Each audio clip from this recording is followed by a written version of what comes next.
Hello, everybody. Welcome to Game 9 of Extra Life Tabletop Appreciation Weekend.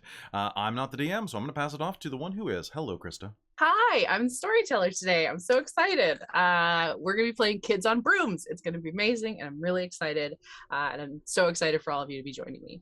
I'm Krista. You'll find me as ChihistaFX on most places, ChahistaFX on most social media. You can also find me where podcasts are sold and on YouTube under Lasercomb Productions, Lazorcomb. I don't know what I am. Game master, storyteller. I'm going to make it up as I go. I don't care. I put Game Master on your screen. Perfect. So. I'm the Game Master. It works. I am mastering this game. Wahahaha, as I don't know any of the rules. Awesome. Well, let's spin it around. We'll send it over to Kelly. Hey, I'm Kelly. I'm usually the game story master, teller, pony person over here at Dork Tales. It's been wonderful to be able to play a bunch this weekend, and I hope that you all donate heavily to Extra Life. And when you do, don't forget that every $5 that you donate enters you to win a prize at the end of this episode and enters you to win our final big ticket raffle at the end of the weekend, which goes to any donation above $5, even if you might have already won another one. So that's it for me. If you want to help the channel right now, you can give us a follow, give us a sub. We also have a Patreon you can find us on, as well as a YouTube. And if you want to help this charity stream, you can host us or put us on your auto-host list so that you are always spreading Dork Tales propaganda. I'll pass it on to Robin. Hello, everyone. I'm not in the box of power. I feel very less powerful than I did about an hour ago. I might get used to that. I might want to get used to that. But yes, I am Robin. I use she, her, or they, them pronouns, and I am. You can find me on Twitch at Second Gen Gamer, but mostly here on Dork Tales because I love these adorable dorks. All right, who are you passing to? I'll pass it to Jacob below me. Hey there, I'm Jacob. You can catch me at Crimson Art Cosplay on Twitch or every now and then here on Dork Tales, mainly for Extra Life. My pronouns are he, him. All right, pass it over to Bunny. Hi, I'm Millie and/or Bunny-Hearted. I'm a cozy comfy VTuber continuing to violate my sacred oath by showing my face on camera. I'm going to go to crime jail after this, and I'm wearing the coolest hat in the world. You can find me at twitch.tv/bunnyhearted. If the hat wasn't worth it, your beautiful face is, so...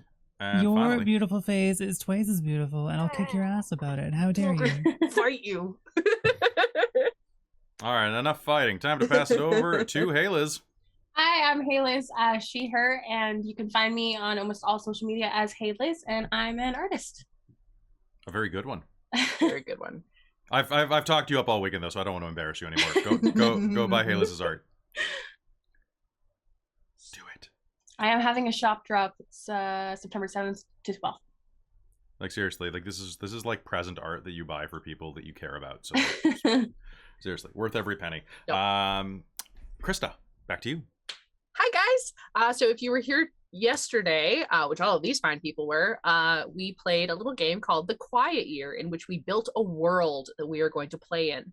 So we will try to sort of, when we talk about things, rediscuss their history as we go so that it's not just like inside jokes if you didn't have a chance to watch The Quiet Year or watch all of it. But that was when we built our world. So I planned this game after the midnight game yesterday until about 3 in the morning. So we'll see how it goes. I think I pulled some stuff together and I'm excited to share with you guys. This is a system called Kids on Brooms, which is a alternate version of Kids on Bikes, on Brooms, on Bikes, on Brooms, by, I believe it's Renegade Games. It's a very cool system. Yeah, I'm really excited to play it. It really encourages character development and storytelling. It definitely, I don't think it technically even really has a fight system. Like, you don't have hit points, so it's all just in each other's hands, and you really have to trust each other to build the process. And I love that, and that's why I'm so stoked to play with these people, because they're all amazing and I trust them to take the story in the direction it needs to go. Wonderful. Are you guys ready to meet yourselves? I am. I've also Yes, I've we opened are. a ton of additional name generators too, because I realized we didn't name anything. I do have a yes. So I named some things. Cool. The one thing I didn't name is the town, because we didn't name it. How rude of us. What? A rudibus? No. A rudibus. There we go. How rude of us. I said how rude of us. A rudibus sounds like a great I like a tandem. rudibus. He's A so rudibus fun. is Rudibus. great. Not I bad. like Let's do that. A rudibus. Good job. You're already off to a roaring start. Welcome to the town of Arudibus, a town that is surrounded both above and below by a sparkling orb that protects it from the wild magic that erupted almost over 40 years ago during the Liberation, which is what the world has called it, when the constraints of magic were released. And we are in a beautiful, almost a valley, except rather than it is surrounded by mountains, and then leads out onto a bay and is lush and beautiful and thriving. At sunset, the light bounces off of the crystals in the water and reflects up onto the mountains, creating a beauty that rivals even the northern lights. And in this town, because it was built to protect with the restraints of magic, it really focuses around a magical school, because the only way to continue surviving and thriving in this world is to make sure that everyone understands their control of magic in this area, so that they can potentially go out and find other struggling magic users. In this world, we do not just have humans. We have dwarves, we have gnomes, both land and deep gnomes. We have centaurs, we have manticores, we have ogres, we have trolls, we have everything that you could imagine from fantasy. Everyone lives about the same amount of time, so we don't have elves living thousands of years and, gnomes living 20. Everyone kind of lives on a similar time frame at this point. So, our camera pans in from the lights off the ocean over the breakwater that calms the waves before it reaches the beautiful touristic pier, into the wonderful, gorgeous town, passing over the singing skulls that are mixed amongst the stones on the beach. And we flit our way through the little town that is bustling and beautiful, and across a little bakery and wonderful things, to a giant casino and hotel that is loud and boisterous at all hours of the day. And we flit through and up to the very top suite, where one Jericho Oleander is getting ready for his first day back at school after summer break. What does your room look like? Jericho's room is very expansive. It's one of the senior rooms. Now, do we share with other people inside of the towers? No. So unlike Hogwarts or other magical schools, only people that come from outside board there. Oh, okay. So you're from here because I'm actually in the town. You are in the town. You live in the hotel because your grandfather is the mayor of this town. Oh. One Mr. Razzmatazz, who founded Razzmatazz Oli. Was that his name? Was it Razzmatazz Oleander? I thought, yes, Razzmatazz Oleander. So it is a very posh, gold everywhere, red decals on everything, and he is trying to brush his hair that he has not cut in several years, out, trying to preen it a bit in front of the mirror as he is adjusting his outfit, and takes a moment to look over at the number of dueling trophies that he has earned over the years on his wall, and to grab and make sure that he has his wand handy, as well as to turn and greet his familiar, which is a small phoenix at the beginning of its life cycle, about the size of a small chicken, named Rise, spelled with a Y-Z, or Y-Z. Razzmatazz talked like this. He talked like he was from... Okay, so that means that if it's not... I'm not British. Okay. You can be. I mean, it's a couple generations. Yeah, that's not the way it works in the colonies. It mishes and moshes. Well, looks like it's going to be a new day. You're excited to get back to school too? Flap, flap, flap, flap, flap. Well, time to hold on to that space at the top of the varsity dueling team. Your door will burst open, and your grandfather, who is surprisingly sprightly for his age, will come in and be like, "All right, Jared, go, ready to go? Are we going? We're off to school now. Did you still want to ride? I wasn't sure if you wanted to ride this morning. You ready to go?" Yeah. I think yeah. Let's head out, Grandpa Razzie. Awesome, wonderful. Let's go. Ha ha! And he puts an arm around you and walks you down, goes downstairs. You get into a beautiful carriage, because that's way fancier than using like any kind of flight nowadays, is like actually using carriages. And you guys start off your way down. Hang on, there was one chart I didn't open. Shit. There's the chart. The chart with people's parents. And as you guys move out, you guys go past a small bakery. That is one of the first things that was built in this town, and is really kind of a central hub of the community. Not to mention because the original owner of this was killed in a horrible accident right at the founding of this town. And it sort of floats in, and there are people already at work. And one of the people that is already at work before their first day of school is one Astrid Stacanto. Okay, I have the flower. Ah! And she drops the flower back. Your dad comes running in and just catches it. I just tripped on something. Histofer, I tripped on something, right? Come on, you saw it, right? I tripped. It was nothing. I didn't trip on air. It's not a you know what? And Darren, your dad will walk up and be like, "Honey, it's okay. Just you got to get to school. Go wash your face. You got to get running if you're going to make it on time. I've got the rest of this. You're good." Thanks, Dad. Oh, I'm so excited. Oh, I'm gonna make so. I hope I'm popular. I'm sure you're gonna do fantastic. And remember, tonight there's a giant dinner for all the newcomers here, so we got to put on our best faces and really make sure that they're happy. Okay. That's why I have my hot top hat, right? Hey, we're gonna go fancy. We're gonna go fancy today. So fancy. Wonderful. And you're gonna go off and hop on your broom. What does your broom look like? So my broom is a really kind of, it looks like a nice kind of cherry wood broomstick. It is very kind of, it looks like she spent a lot of time cleaning and polishing it, so it's really shiny, but it's kind of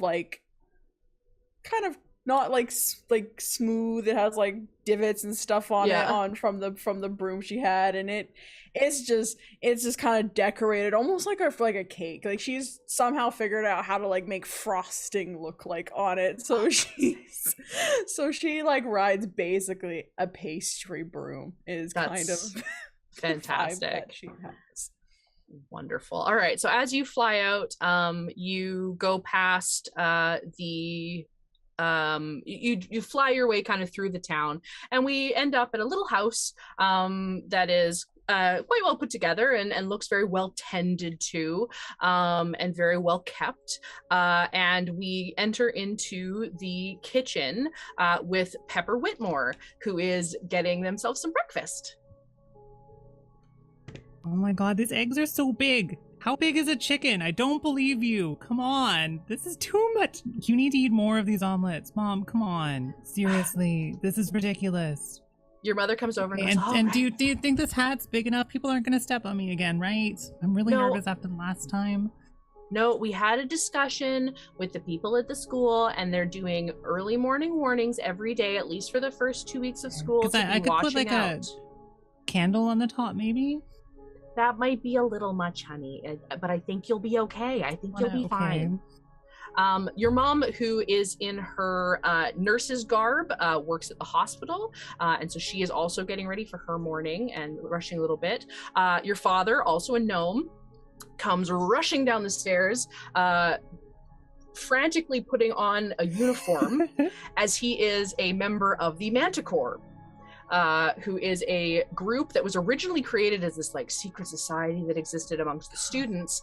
But your father was one of those original students that have then kind of, the Manticore has become this, not necessarily a ruling body, but they monitor the orb, which is what you guys call the dome, because it's the dome that goes over it. It also ducks underneath as well. So they monitor to make sure there's no cracks in it and sort of keep an eye on it. And they are, of course, Manticore trainers and riders, because there are many dangers within the mountains. While your valley is quite safe ever since the closing of the Fey door, it has been quite safe in the valley, but there's always dangers in the mountains, and so your father is one of these that goes off, but he is often very late. Yeah, I think Pepper's going to be trying to just feed him a giant rainbow-colored omelet. Oh my god, please eat some. This is gonna go bad again. Every time we get eggs. I know. We just gotta start buying 2 instead of 4. I got it. Absolutely. Okay, bye, honey. Kisses you on the head and kind of like wipes his mouth and runs.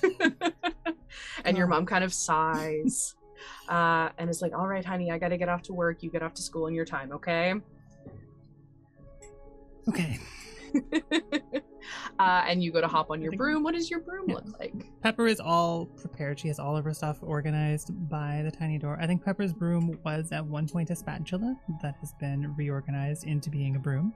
Yes! So it still sort of has like that loop at the front. They're like garden gnomes. They're like this big. Yeah, they're like little garden gnomes. I love them so much. So I think it still has, you know, the brand for the spatula company on it, but she's sort of painted a little bit, so it's got mushrooms and stuff drawn on it. It looks a little bit like, you know, it's mossy and green, and it's got some red and stuff on it. It's cute. That's very cute. She's not a very good artist, but it's very distinctly her, which means no one will steal it because it was a good spatula. Solid spatula. Wonderful. So you go to fly off, and as you fly by somewhat just a couple of houses down, in a very similar house, not quite row houses, but very well kept and similar sizing. Well, actually, I guess yours, of course, you're being a gnome house, yours looks exactly like them, but is like 1/8 of the size and is kind of in between 2 big houses. And so you fly out your little door and down the street, and we enter into the like bonus room, games room that has like workout gear and stuff like that for Christopher, what was your last name? Christopher Carnell. Christopher Carnell is in there with his father, who is a marshal, who is one of the sort of lawmen in the town. They are tasked with keeping the peace and making sure that, you know, if anything bad happens in town, they sort of take care of it. But they also have a rotating watch on the stump, which is where the Fey door is, and no one has gone in or out of it in 40 years. Ever since the bad things that occurred, but he is one of the folks that is tasked on a rotation to watch the door, and he's in there kind of, you know, giving you some workout tips of different things before, you know, getting the pump before school. All right, remember, you gotta not the back, the knees, the back, not the knees. Yes, we go over this every time. I know what I'm doing. You say that, but come on. Have I thrown out my... You're the one that threw your back last week, remember? Yes, I know, and that's why Okay, you gotta go get ready for school. Let's get going. I realized I forgot to ask this. Who, so far, Jericho, are you human? Yes. I think Razzmatazz is human. As much as Razzmatazz is human. Fair. Astrid, were you going human as well? Yes, I am a human. Jacob? Yes, human. Okay, awesome, perfect. So you, your dad sort of, you know, goes to leave. Your mom, giant stack of books, leans over and waves. She is a researcher at the Wild Magic Research Service over by the school, but she has to get in a little earlier than you, so she's heading off. Bye, Mom. I'll see you after school. Bye, honey. Have a good first day. And walks off. Your dad also kind of gives you a big slap on the back, says, yeah, have a good day, son, and goes off and to get ready for his own day that starts a little later. Wonderful. You go to grab your broom. What does your broom look like? It doesn't look super fancy. I kind of keep my good broom for competition just kind of hidden away, just so no one can actually steal it, and I'm not kind of flaunting it. Nice. So just kind of like, it's what you own, like wicker broom. It's just very plain, very ordinary, nothing fancy about it. Awesome. Very utilitarian. I like it. Yeah. So we follow you as you fly out the door and head off over the wheat fields. And right on the edge of the wheat fields, there is a beautiful, ornate, like colonial style house that is like looks like it's been there for eons, even though it's relatively new. It's only been here for like 40 odd years, but it's got vines wrapping up it, and it's just this stunning, has a beautiful observatory on the one side, and we enter in to see Neve Riley in her bedroom getting ready for the day. I think Neve's probably like pacing with her wand, and she's going, okay, it's fine, everything's fine, nothing's always real, it's fine, it's gonna be good, it's gonna be a good first day. And she's just kind of pacing. Your grandmother walks in, or rather your great grandmother, very old, nearly over 100, and walks in, and her eyes are completely white, which is normal for her, because she is the oracle that led you all here, the oracle that told of the magical, told of the liberation coming, told of the plagues, and her daughter, your grandmother, and her granddaughter, your mother, have all led this community to safety through visions, and has kept this community safe with their legacy of visions. You've been starting to get your visions. It's usually around puberty you start to get them, so you've had them for a couple of years, and they're never good. But your mom, the matriarchs of your family, have all been trying to sort of talk you through them, and lots of pressure. Just a little pressure, a little familial pressure. But they try to talk you through them, and usually you seem to end up having these like massive, horrible, disastrous visions, and then like the thing that it ends up being is like a tree gets hit by lightning and like knocks over and like takes out someone's garage, or like their little part of their farmhouse or something. So it hasn't been as bad as you think, but they're scary. Yeah, my visions are very dramatic, and I read into them a lot. Just maybe a little too much. Yeah. And then so your grandmother sort of walks her way in and goes, Neve, darling, are you ready for your first day back? Yep. Super good to go. Super ready. It's good. Any dreams last night? I don't know. Any dreams last night? No. You didn't? No. Nope. None yet. And she's just like petting her cat, named Professor Fluffington, PhD. Sorry, it's noisy outside. And she's just like anxiously petting her cat, and she's like super ready to go, super ready. Amazing. So your grandmother sort of like takes your arm in hers and slowly walks your way down to the door and hands you your broom and says, have a lovely day, sweetheart. You know where we are if you need anything. We'll probably know. Oh, great. I love that you can see me at all times. I love that for us. Okay.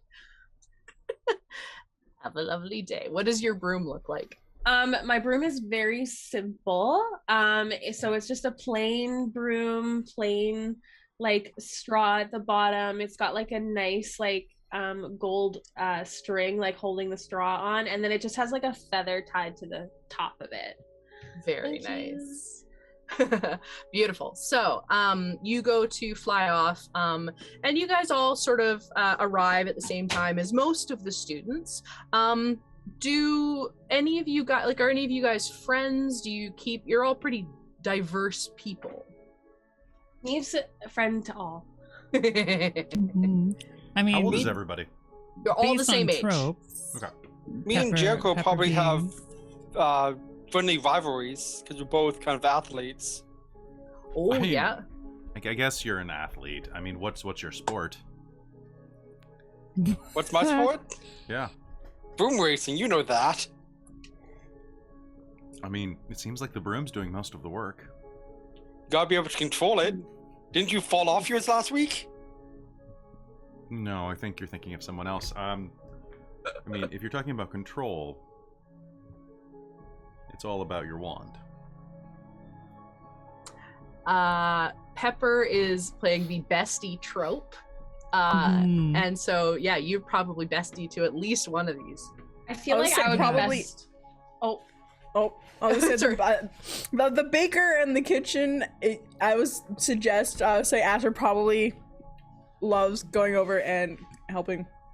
If you fly a spatula, she's like, she's like, this is my friend. Immediately like Yeah. you. Yeah. That sounds good. I feel like if you like notice and avoid stepping on her, she will become your immediate best friend. Neve's like a very caring, like motherly type friend, so she's probably best friends with Pepper and Astrid, I feel like, and is constantly like Okay. mothering over them. That sounds great. So we're like a triumvirate of power. Yeah. Yeah. So good. So you guys are walking in. Jericho hops out of his very fancy carriage to a lot of like oohs and ahs, some of them jeering and kind of making fun of him, some of them actually kind of being like, oh my gosh, it's the mayor's grandson, he's really important, blah blah blah. Thanks, Grandpa. Appreciate it. Have a lovely day, kid. Smacks you on the back. And so you and Christopher kind of see each other as the three girls have kind of come together and are chatting on their way in. As you guys all kind of end up near each other, like not even necessarily interacting, but you've all kind of come to cross paths. Neve, you go board straight and your eyes roll back and you have a vision. And this one is different.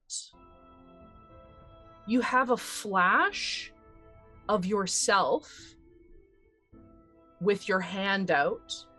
You have a flash of Astrid reaching out to you. You have a flash of Pepper riding quick on her spatula, followed by Christopher riding fast on his, almost as if next to Pepper. And then a flash of Jericho with his wand outstretched and power building around it.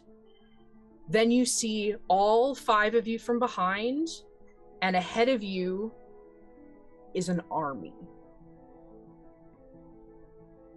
And then you come back too.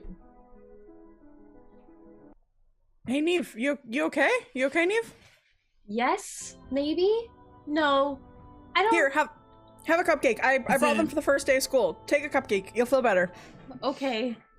Was it the tree blowing up again? You know, I'm sure it's something One from small, like but the I don't perspective know of how. a bug. Maybe it was just like a bunch of wheat and not people. What did you see? I don't know. We seem to be in some kind of stressful situation, and maybe an army was headed towards us, but maybe it was just like a bunch of wheat and I saw it wrong, because that can't be right. Like, Christopher and Jericho, you both hear this. So if you want to engage. Are you okay? I'm sure it's fine. Yeah, you're Yeah. the Oracle's daughter, right? Did you see something? no. That's a really convincing no. You It sure? It really is. Each time I've had a flash so far, they're like nothing. So I'm sure it was just the wheat, and we were maybe having a game. Can I send a message to like my mom? Yeah, you guys have they're the equivalent of cell phones. They're kind of like it's almost like you have sort of two pieces of stone that you pull apart, and it's almost like a glass scroll in between them. Okay. And it functions exactly like a modern cell phone. Okay, cool. So I'll just open it up and be like, ring, Yeah. ring. Neve, is everything okay? I don't know. Do I read into my visions too much, do you think? Usually, but it's always good to check. We don't have like a big army, do we? Well, we have the Manticore and we have the Marshals. I don't think any of those would count as an army. Why? Okay. I'm sure it's nothing. Thanks, Mom. Love you. Bye. Oh, Hang up. What'd your mom say?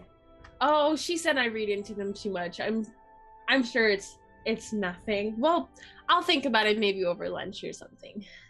Okay, I have cupcakes in my backpack, so like if you need any more, just let me know. Thank you. Pepper, do you want a cupcake? I made you a really small one. Oh, that's so sweet of you, Astrid. She'll like take it out of her bag and pass her like a little so like happy cupcake. As you guys are sort of checking on Neve and Neve kind of skirting the question, you will see a number of students and parents and a few different walking by with like protest signs. And they seem to be walking back, and they seem to be walking south towards east, east towards the water. Do you care to look at what guys? Yeah. Let's get everyone to make a roll. Everyone roll for brains. You want 5. Okay, and we add 1 for being upperclassmen. Do Yes. we add? Only when you're doing magic. Yeah. Oh, okay. Is that the So same this with the isn't wands? magic. There's Sorry? no extra stat for this. Is that with the wands as well? Yes. Okay. No, So- sorry. Your wands give it to you no matter what, I believe. Okay. Yeah. Does your broom give it to you no matter what? Yes. Oh, cool. Then 5, exactly. Okay. I rolled poorly. Yeah, So I if your think I'm brains is a- 7. D4. Is it worth rolling? So roll anyway, because if you get a 4, you get to roll again. And then you get to add those I together. didn't. Yeah. I did not. Oh, you did not. Okay. I did not Out of either. 9. Astrid? 9. 9? Perfect. Okay. So Jericho, Astrid, and Neve sort of see what, like, you guys all observe this, but you don't really see what it's written. You know, they're kind of hand painted signs, so it's kind of hard to read at that time. But, like, you see that on them is a slogan that seems to be across all of them, which is "Turn the gun." And Neve, because you got the what did you roll, Kelly? 5. 5. Okay, yeah. So Neve, with the highest roll there, I think knows. Astrid got the highest roll. I got a 7. Oh, did Astrid get 9? Yeah, Yeah. I got a 9. Oh. Also, my broom allows me when you succeed on a check, an ally of your choice receives 1 adversary token. Oh, okay. Yeah. Do you want to give an adversary token to someone? Yeah, Neve, take an adversary token. Perfect. Oh, yes, and Pepper and Christopher, because you guys failed, you get an adversary token, an adversity token rather, which you can use to add 1 number to your roll. Okay. And awesome. people in the chat, $5 gives people an adversary token, as well as $25 you can change something in the story and all the fun stuff that's on the regular menu. Cool. So you guys see this, and Astrid, you're maybe a little like, because your bakery, or your great grandmother's bakery, as everyone still thinks of it, in sort of her honor, you guys, you're sort of more the hub, so you hear things. There is a contingent of people, and it's been going on for a little while now. It kind of died out at the founding of the town. It was sort of this big spike and went away, but it's kind of been building back up. There's a contingent of people that are pushing to have the Honkitzer, which is the giant cannon that was discovered underneath the stones of the beach, that is powered by the great crystals of the Grand Goosifer, who lives in the lake underground, who lays crystal eggs. So no one's ever really normal things. They're totally normal things. To power this cannon, it hasn't really, like, no one, it got powered up once to test it, and that is when your great grandmother was killed, and so it hasn't been used since then, even though it is functional. And so this contingent is pushing to have the cannon, which is stationary. It is ginormous and would be a feat to move, pointing out into the ocean. So it's supposed to be a seafaring defense. But there is a contingent of people pushing to figure out how to turn the cannon to aim it at the stump where the door to the Fae is. There has been no communication through that door for eons. Well, for 40 years since it got closed. That's an eon for a teenager. Yeah, it's forever for you guys. Forever, 40 years, jeez. To point Don't this trust at anyone the over stump 20. and to destroy it. Because there has been attempts to burn it, to magically destroy it, and nothing's worked. It won't go away. It hasn't opened, but it won't go away. And so there is a contingent of people looking to destroy this. And so you see a number of people going off. Hey guys. Those protesters are going somewhere.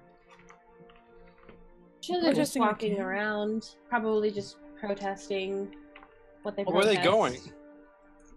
It looks like they're heading towards, like, the ocean, right? Do we want to go see what they're up to? I mean, if they're just protesting, they're probably just walking around. We should really go to class. It's the first day. Yeah, I don't. You wanna never do go. anything fun the first day. It's They interesting. do everything fun on the first day. You get to play all the name games and meet everyone. That's the best day. Mm-hmm. It's kind of true. Yeah, but this will Sometimes be the more teachers fun. bring snacks. And snacks are great. She has cupcakes. This one's more fun. This sounds more fun. You hear the first ka-gong, ka-gong, ka-gong for the get your butt to class bell.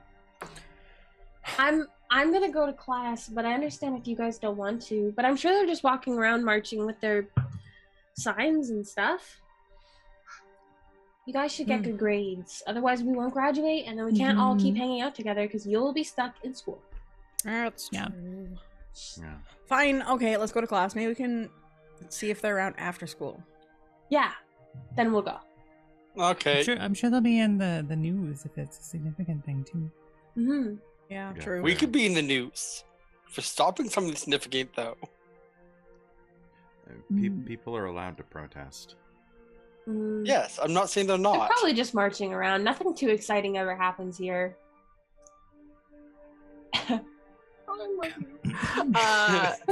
So you guys all have, if you are all going to class, if you've decided to go to class, Christopher, are you going to class? Yes. Okay. So you're following them complaining as you're all walking together, being like, well, I don't want to go, but still I think they going. don't want to go with that. I think that just sounds more fun. Fair. So you guys do have diverse schedules. You have different studies. You guys are in your senior year. So you have like, you have specialties. But one of the courses that is required for every student, kind of like how English is required around here, it is a class called Advanced Natural Magics. So this is things to do with growing plants or affecting the weather and that kind of thing. So you get to your class, and if my mouse would work, I can give you a name. Just received a donation. Oh, donation. I just Donation. sneezed. Oh. I go from witch to sailor. Like fisherman. All right. Colin Yep. San donated Thank you, $25, an adversity token for everybody. Aw. Good job. Thank you. Aw, thank you. Thank Enjoy your you. university tokens. I'm melting, Colin so no San. hat. Thank you. So you guys go up to the magical biology class, or the advanced natural magics, where Professor Elspeth Mickelson. So Professor Mickelson is your advanced natural magics professor, and she waits for everyone to sit and get everybody ready. And welcome back to the first day of the new year, everybody. Seniors, isn't this exciting? For those of you that don't know me, I am Professor Elspeth Mickelson, and we're going to be exploring so many fun and interesting things building off of what you all learned last year. Things such as seed sprouting and precipitation encouragement. It's going to be very exciting. So to get everyone very excited for this wonderful year, you see everybody in class is just bored out of their freaking minds and just are not looking forward, except for maybe a couple of people. To get everybody super excited for this, we're going to all go for a quick little field trip to the top of the tower where our weather controlling node is. And what this is, and you guys have heard about this, but you've never seen it in action. It is a sort of node, like it's a giant, almost observatory looking thing that controls the weather under the dome. And essentially it doesn't like change anything. It just sort of keeps a regular flow and like keeps the hot air and the cold air in balance and makes sure that, you know, all the water rises into clouds and rains back down the crops and rises and crawls. And yeah. So it essentially you guys are sort of keeping it all and it only has a certain radius to it, kind of just reaches to the edge of the mountains to make sure that everyone sort of stays good. So you guys are gonna go up and get to go see this thing in action. And so you grab all your bags, you walk up the stairs, and there's this incredible thing, and you guys get to explore and walk around, and you see, it's this giant orb that kind of like floats and has like swirling inside of it, and it's kind of so pretty. I probably shouldn't go near it. I'm pretty klutzy. I might break it.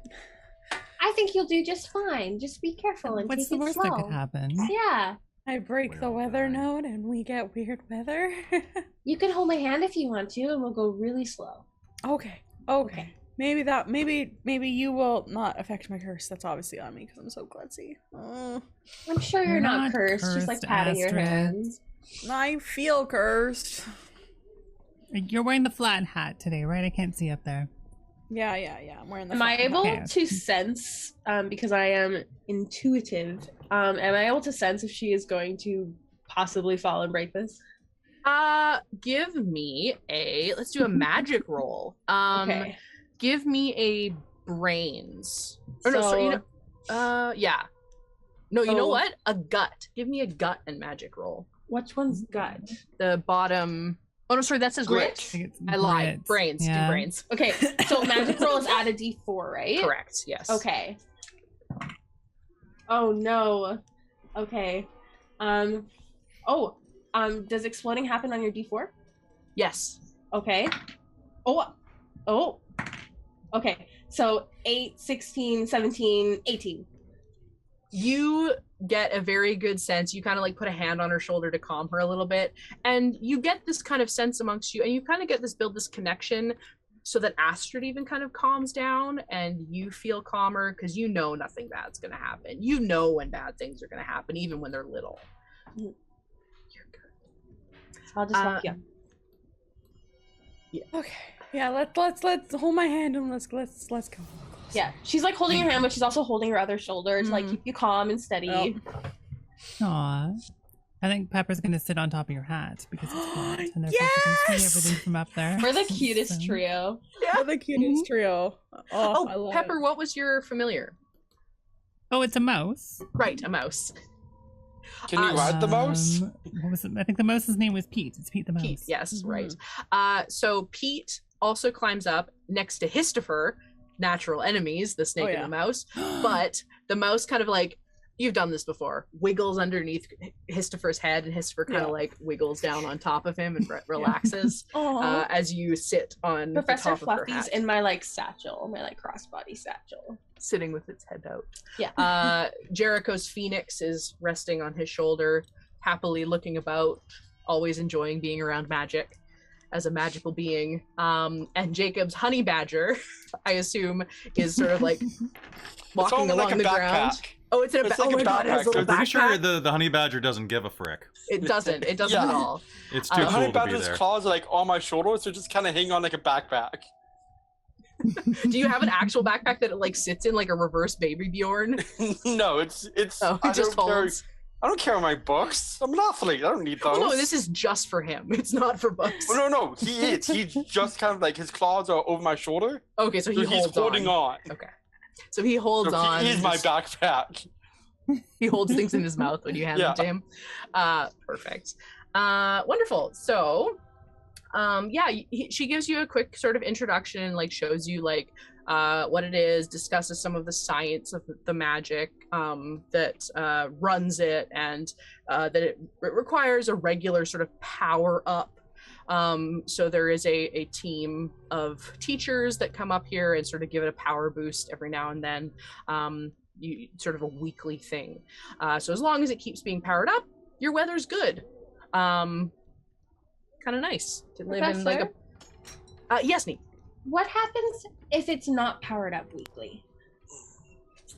Well, we live in a relatively temperate climate as it is, so nothing too awful would happen. We may end up with like a little bit of a drought or a little bit of rain. Nothing horrible would happen unless there was some kind of conflicting weather magic. But I don't believe we have anyone around nowadays that is too powerful of a weather sorcerer. Was there a powerful weather sorcerer that was here before? Yes, the professor that created this, Professor Gedzerander.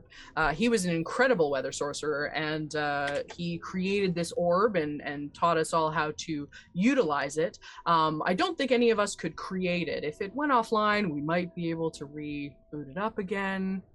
Yeah, I feel like me and Carolinas could probably figure it out. Yes, Neve? What happened to Professor Gedzerander? Oh, he was one of the original founders here. He was one of the original teachers, and he was quite elderly when he joined us. He passed of natural causes a little over a decade ago. Nothing nefarious. I know you kids love your mysteries, but nothing nefarious here. Is that true? Can you tell if she's lying?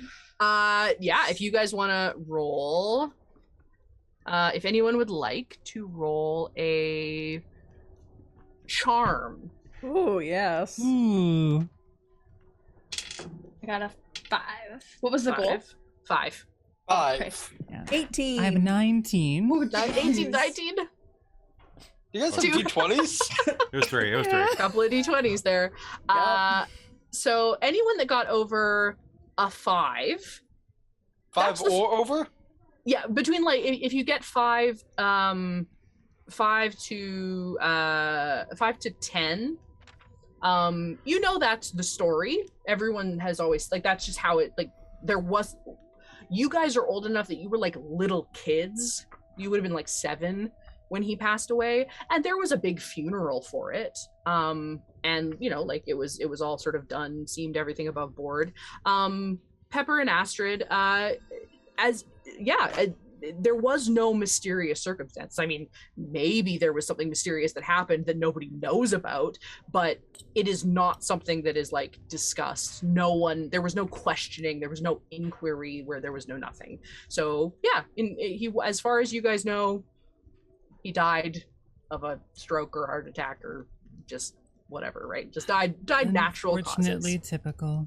Exactly. Right? I love a good mystery. Astrid, I love your wand so much. I just think it's so unique and stunning. I mean, I did a spell and it pushed me back and I kind of sat on it, so it's just kind of. Do you have to like bend your hand a certain way now so it like comes out at the right angle? Yeah, I kind of have to bend it. Yeah, it's a weird thing now, but I kind of like cool. Got a cool pose going on now. Yeah, when I choose my magic. So, but yeah, I sat on my wand. It's okay. Sorry, go ahead.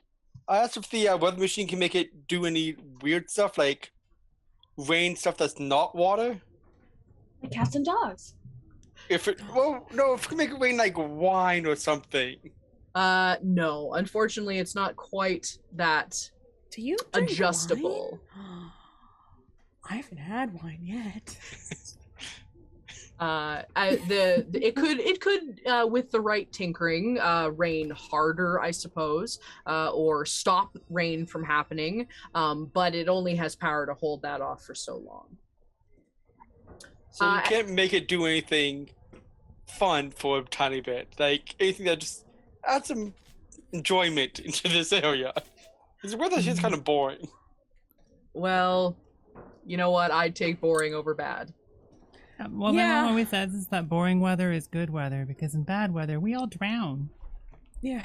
I'm sure. We don't want you to drown, and she'll kind of like gently pat Pepper on the shoulder. Well, if you kids want a little bit of weather magic you'd like to hear about, have you all heard of the Serpent of the North? Yeah. Yes. Of course. Have any of you seen it? Because it's a doozy. Now, if anybody had the power to change what's going on here, it does. But luckily it doesn't reach quite as far as him. Yes, Neve? Has he ever traveled closer to the city? No, he's always been pretty happy up there. We discovered him and had very brief interactions and have lived in peace ever since. He seems quite content. Yes, Neve? What language does he speak? I believe he speaks most of them. He has a type of magical telepathy that allows him to communicate with all creatures. The beauty of being a dragon, right? That's so cool. Jinx! A messenger, like someone that works at the school, is gonna kind of bust in and be like, Professor Mickelson, there's an emergency, Krista can't remember the word, where all the students go and listen to things. Assembly. There's an emergency assembly in the main hall. We should all go. Oh. And can I ask if it has anything to do with the protest? The gun thing? No, nothing to do with that. And runs. So Damn. you guys, Professor Mickelson, everyone? Nevy's gonna pull up Professor Fluffy and kind of hold him, like anxiety pet him. Yeah. Yes. Hold on, Pepper. And... We're gonna move at a fast speed. There's like little handles at the top of her hat you can hold on that she's put up there for you. From behind you, Jericho, you feel like a shoulder hit yours and kind of knocks you forward a little bit. Hey, watch it. And Ambrose, your rival, always comes in second in all of the duels, but he is the only person in town that maybe rivals you for like rich kid status. And he like watch out, Oleander. Don't walk into something that you can't handle. Oh, you want to start that now? And Michaelison like knows you two and immediately steps in and is like, all right, boys. Are we good? One of us is. And I'll walk off. Neve will walk up to Jericho and be like, are you okay? Yeah, I'm fine. Cupcake? Fine. Thanks for checking. Yeah, actually, I missed breakfast. Well, a good thing I put the most this one important meal of the day. Exactly. Who said There's that? extra. Oh, hey, sorry. I pat Jericho in the back. Come on, bud, let's go. Sorry, I'm cleverly disguised as a hat, I know. Yeah. Yeah, I thought you were a parking cone.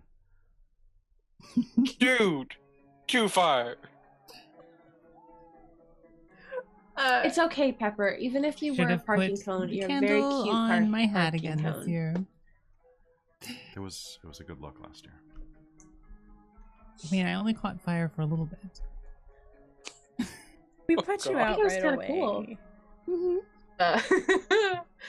So you guys head down as a group, and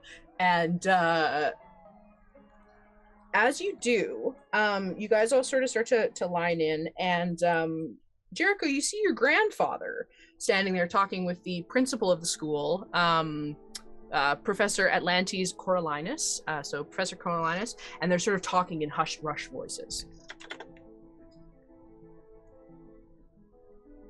I don't like this at all. So how do you cast spells? Oh, you tell me what you want to do, and I'll give you a stat plus magic.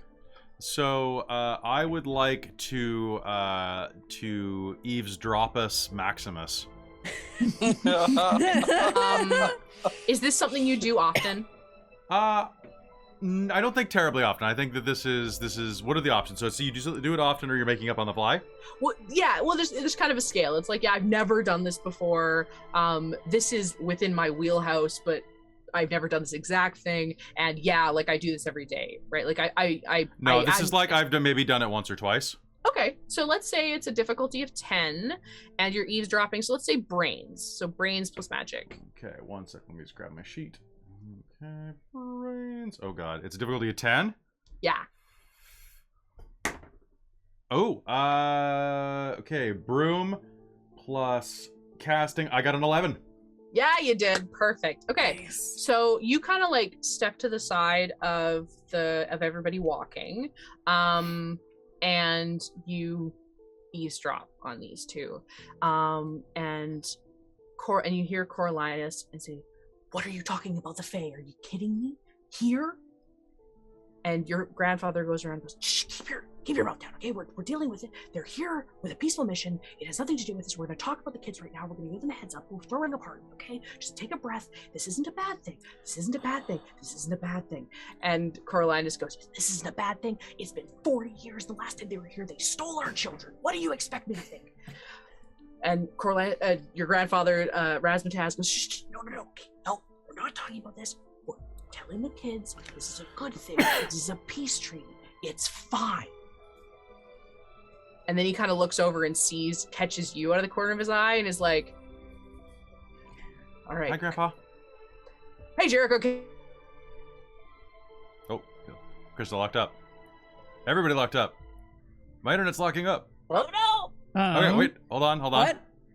Sorry, my internet's getting... Stream was hanging for a moment for me. Stream was hanging. So everyone froze for me. I thought I was going. So I heard you say Jericho, and then it paused. Okay, cool.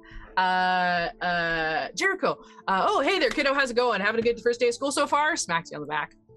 Yeah, Grandpa. Is everything okay? You look kind of worried. He's great. Knows no more stress than normal mayor stuff. Right? Can I tell you? It's super busy all the time. Come on, let's go have a good meeting. Yeah, you sure. can ask him more if you want. You're not lying to me, are you?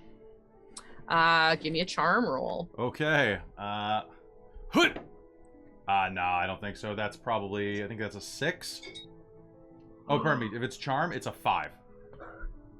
Yikes. Rolled a 1 on a d20. Ooh. Oof. He's gonna just kind of put a shoulder around, or arm around your shoulders as he normally does, and kind of tucks you away and is like, "Look, Jericho, there's some political stuff going on. There is a level of stress, definitely. But we have to keep everybody calm, because otherwise bad things can happen, okay? We have enough going on with this protest on the gun. We gotta shut that down, because that's gonna affect this talk. But yes, there are things going on. You will hear about it in this assembly for the most part. But we can talk about it later, okay?" Sure, I won't tell anybody about the Fae. I'll wink and walk off. Smart as a whip, that kid.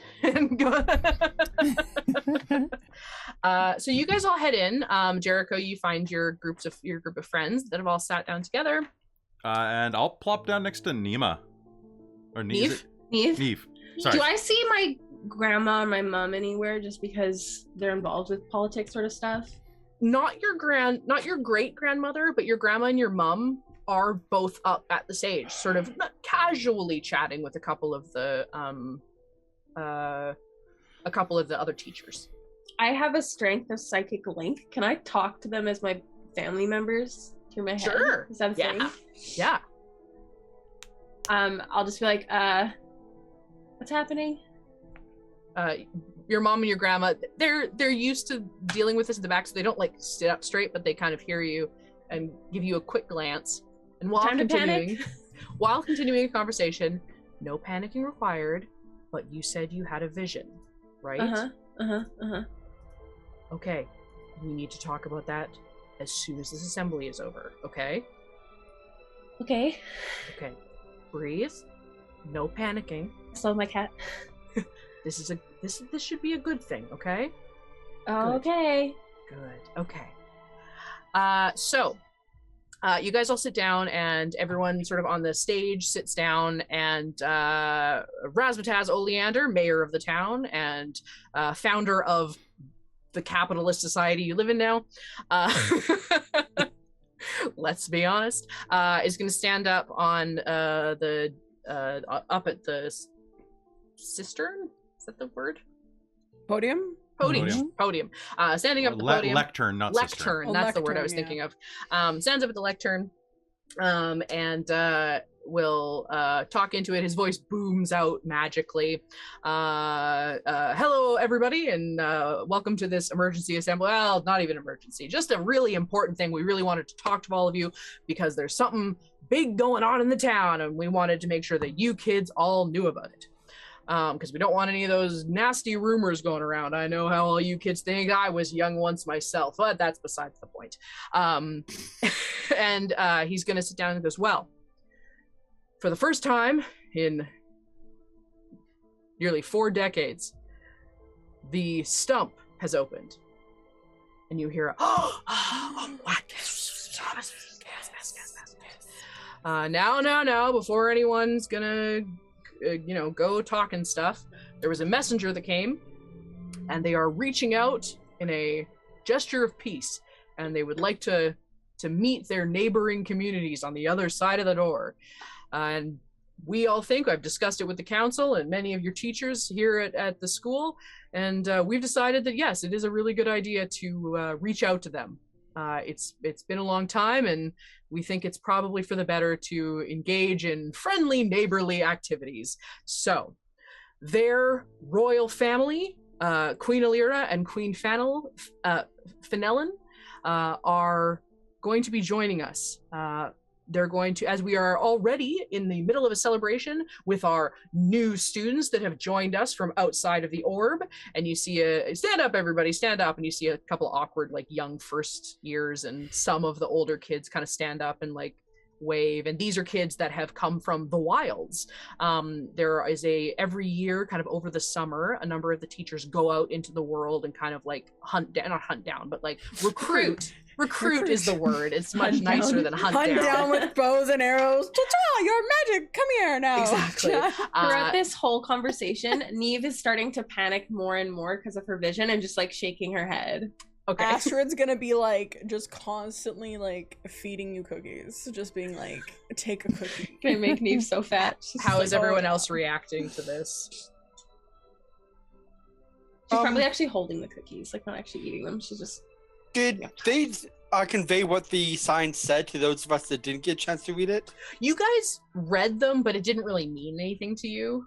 Like, you saw that it said, like, turn the gun, but you don't know. Like, it didn't occur to you what that was. You haven't heard that news.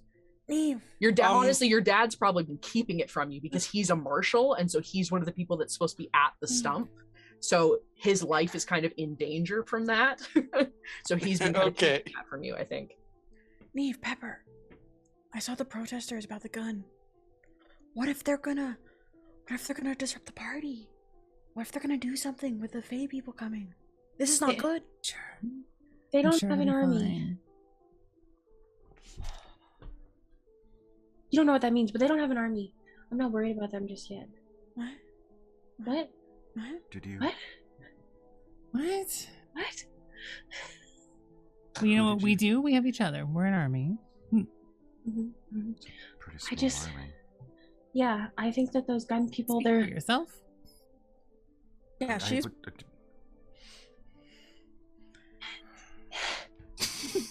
Oh, sad boy Kelly, my heart. What? I said sad boy Kelly, my heart. Yeah, I'm just channeling my squall Leonhardt. Whatever. Very good. Did your granddad say anything, Jericho, when you were talking to him?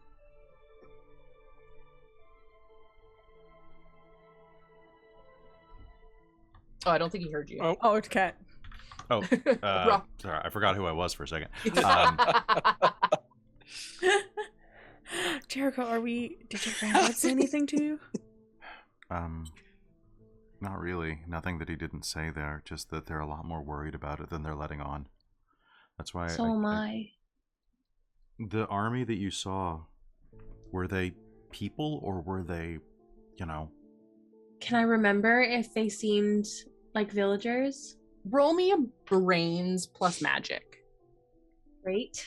You want a 15. They seem pretty worried about it, though. I got 6. I don't remember what they look like. It was too quick. It was definitely bigger than I think what we have, though. That's the only thing I can remember. At least it seemed that way. Well, what if we,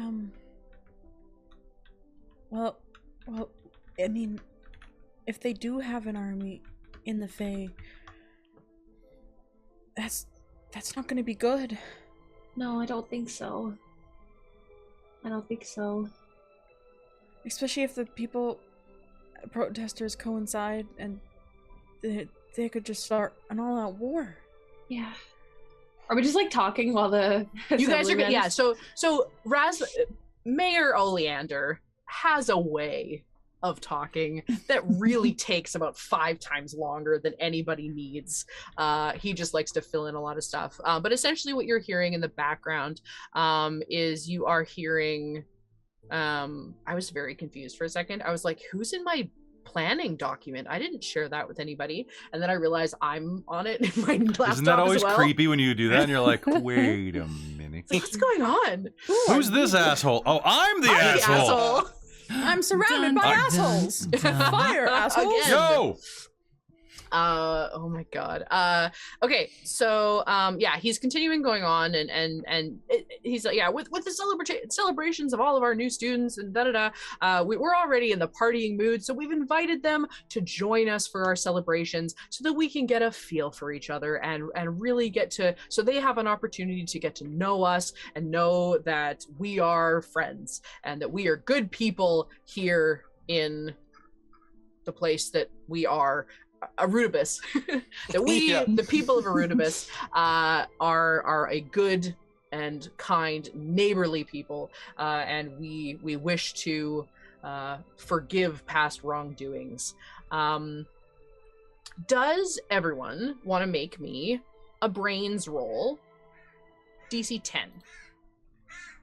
Okay. Yes. I can try. 17. Oh, explode! Does a 16 work? Over 10. Sure does. Yeah. Oh, okay. Yeah, you said Does 10. a So I rolled a 10 1 on the first. Nice. Nice. So What I did you get? rolled a 4 and exploded, then I rolled a 1. Oh. Close. A 3, Astrid? Yeah, I got a 3. Precious. Pepper got a 1? I got Okay. a 17.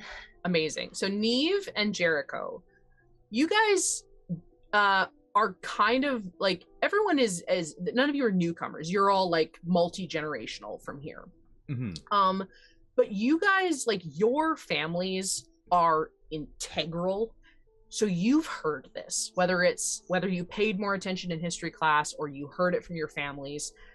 The reason the Fae door is watched is not just out of caution, which a lot of people, especially the newcomers, are kind of told that it's like, oh, well, you know, we know this goes into the Feywild and we don't want to have any troubles, so we just keep an eye on it in case, because the Fae are tricksy. The reason it is watched and the reason there is such fear is when the town was founded, there was a string of kidnappings by the Fae of the firstborn. Both adults and young people and babies, anyone that was a firstborn child in their family. Who's all firstborn?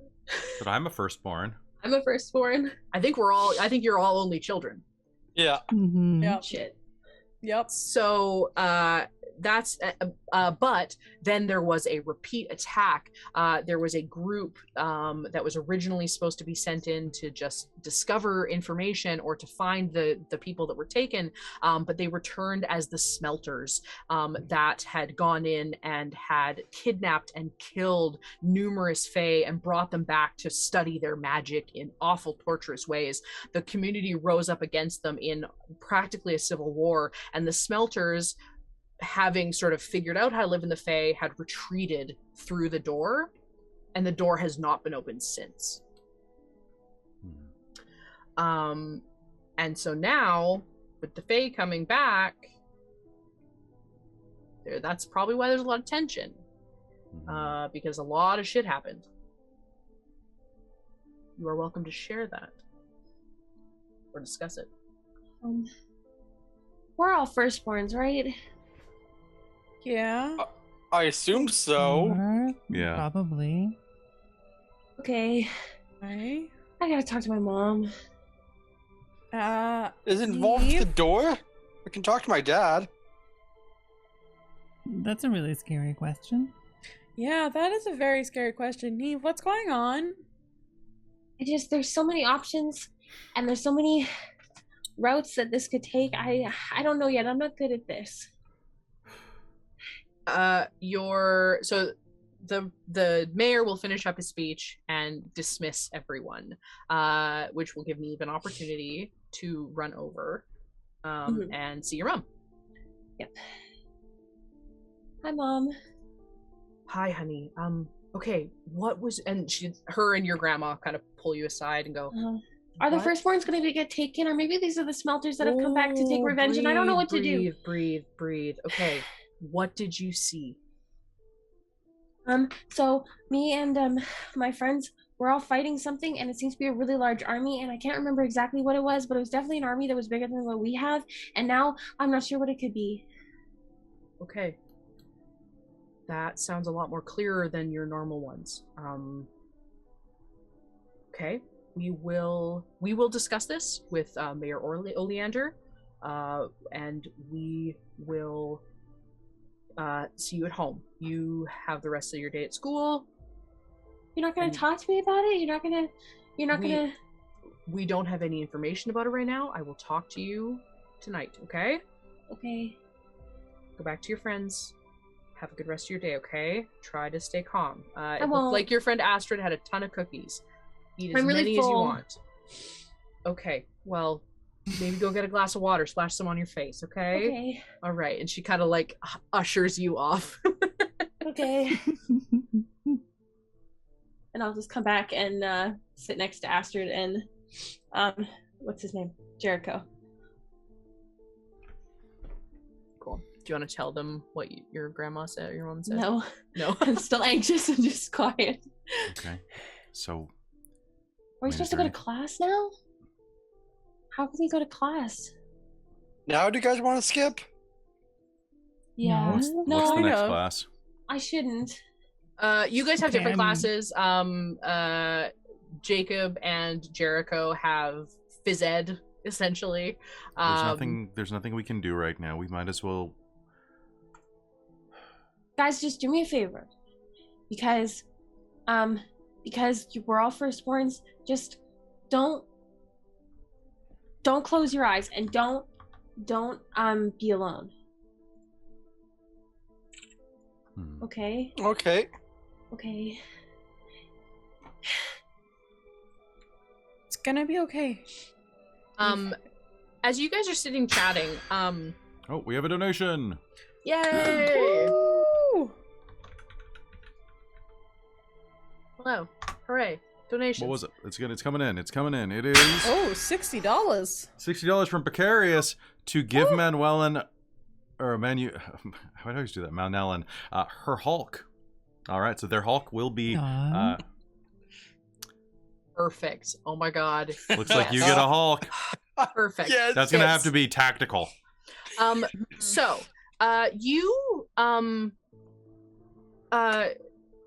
you guys, so you're sitting here kind of interacting and trying to kind of get stuff out of Neve, but Neve isn't really talking. And, but then, a young girl, named Aislinn, who is somewhat of like a fangirl of Neve's, like she's studying,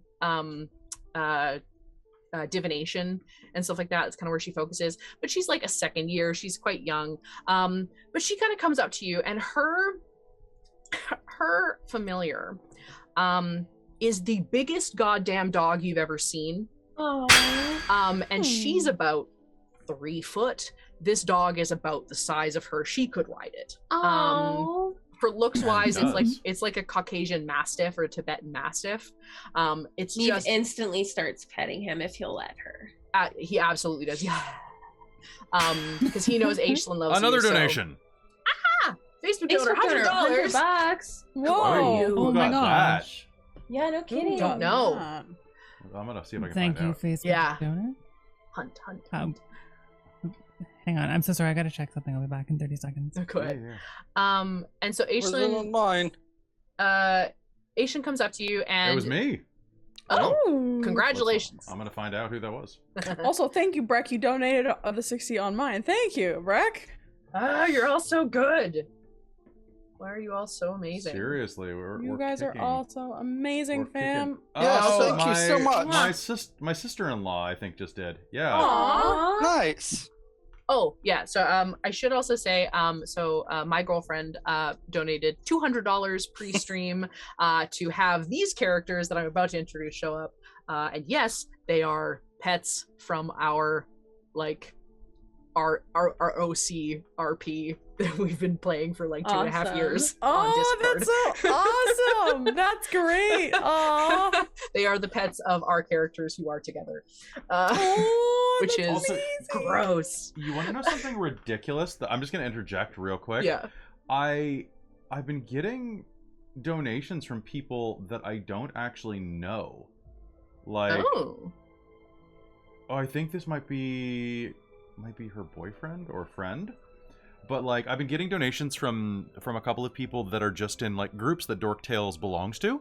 Oh, sick. Oh, that's awesome. Yeah. So it's just been really great. Like, so if you're watching and you're like not someone that we like personally know on Facebook or something like that, thank you so much for supporting us. Like, seriously, like even just like supporting like World of Darkness games or the D&D games that we run or anything like that. Like, it's wonderful. Thank you so much. So Sorry cool.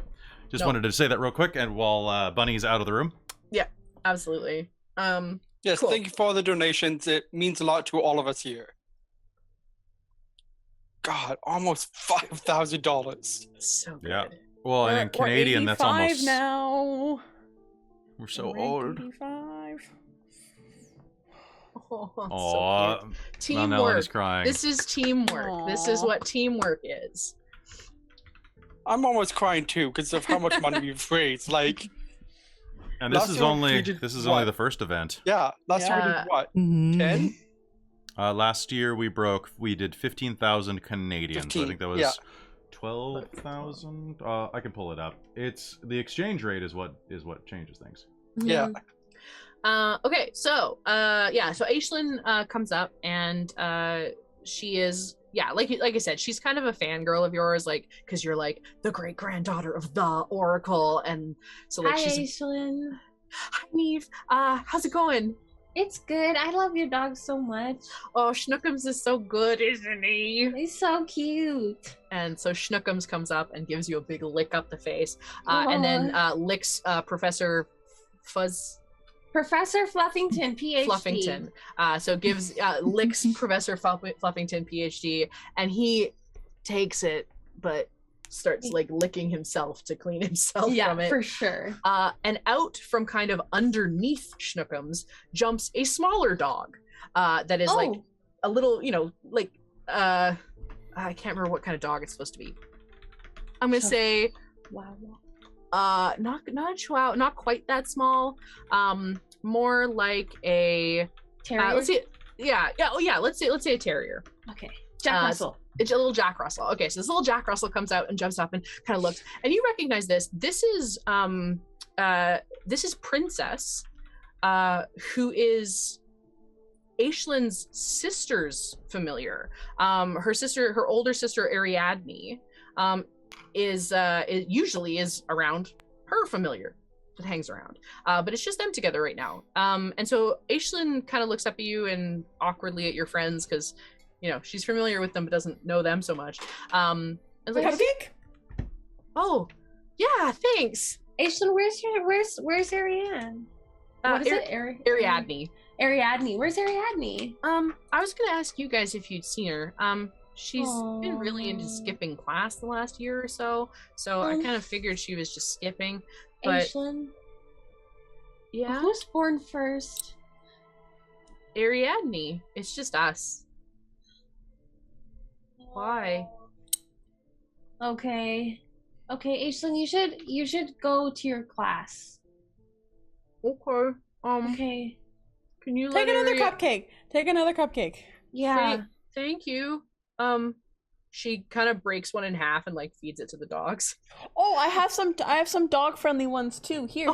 She'll pull out another bag and give like dog biscuits to the dogs. Okay. Can I send a message to my mom and be like, I'm just saying, firstborn's already missing.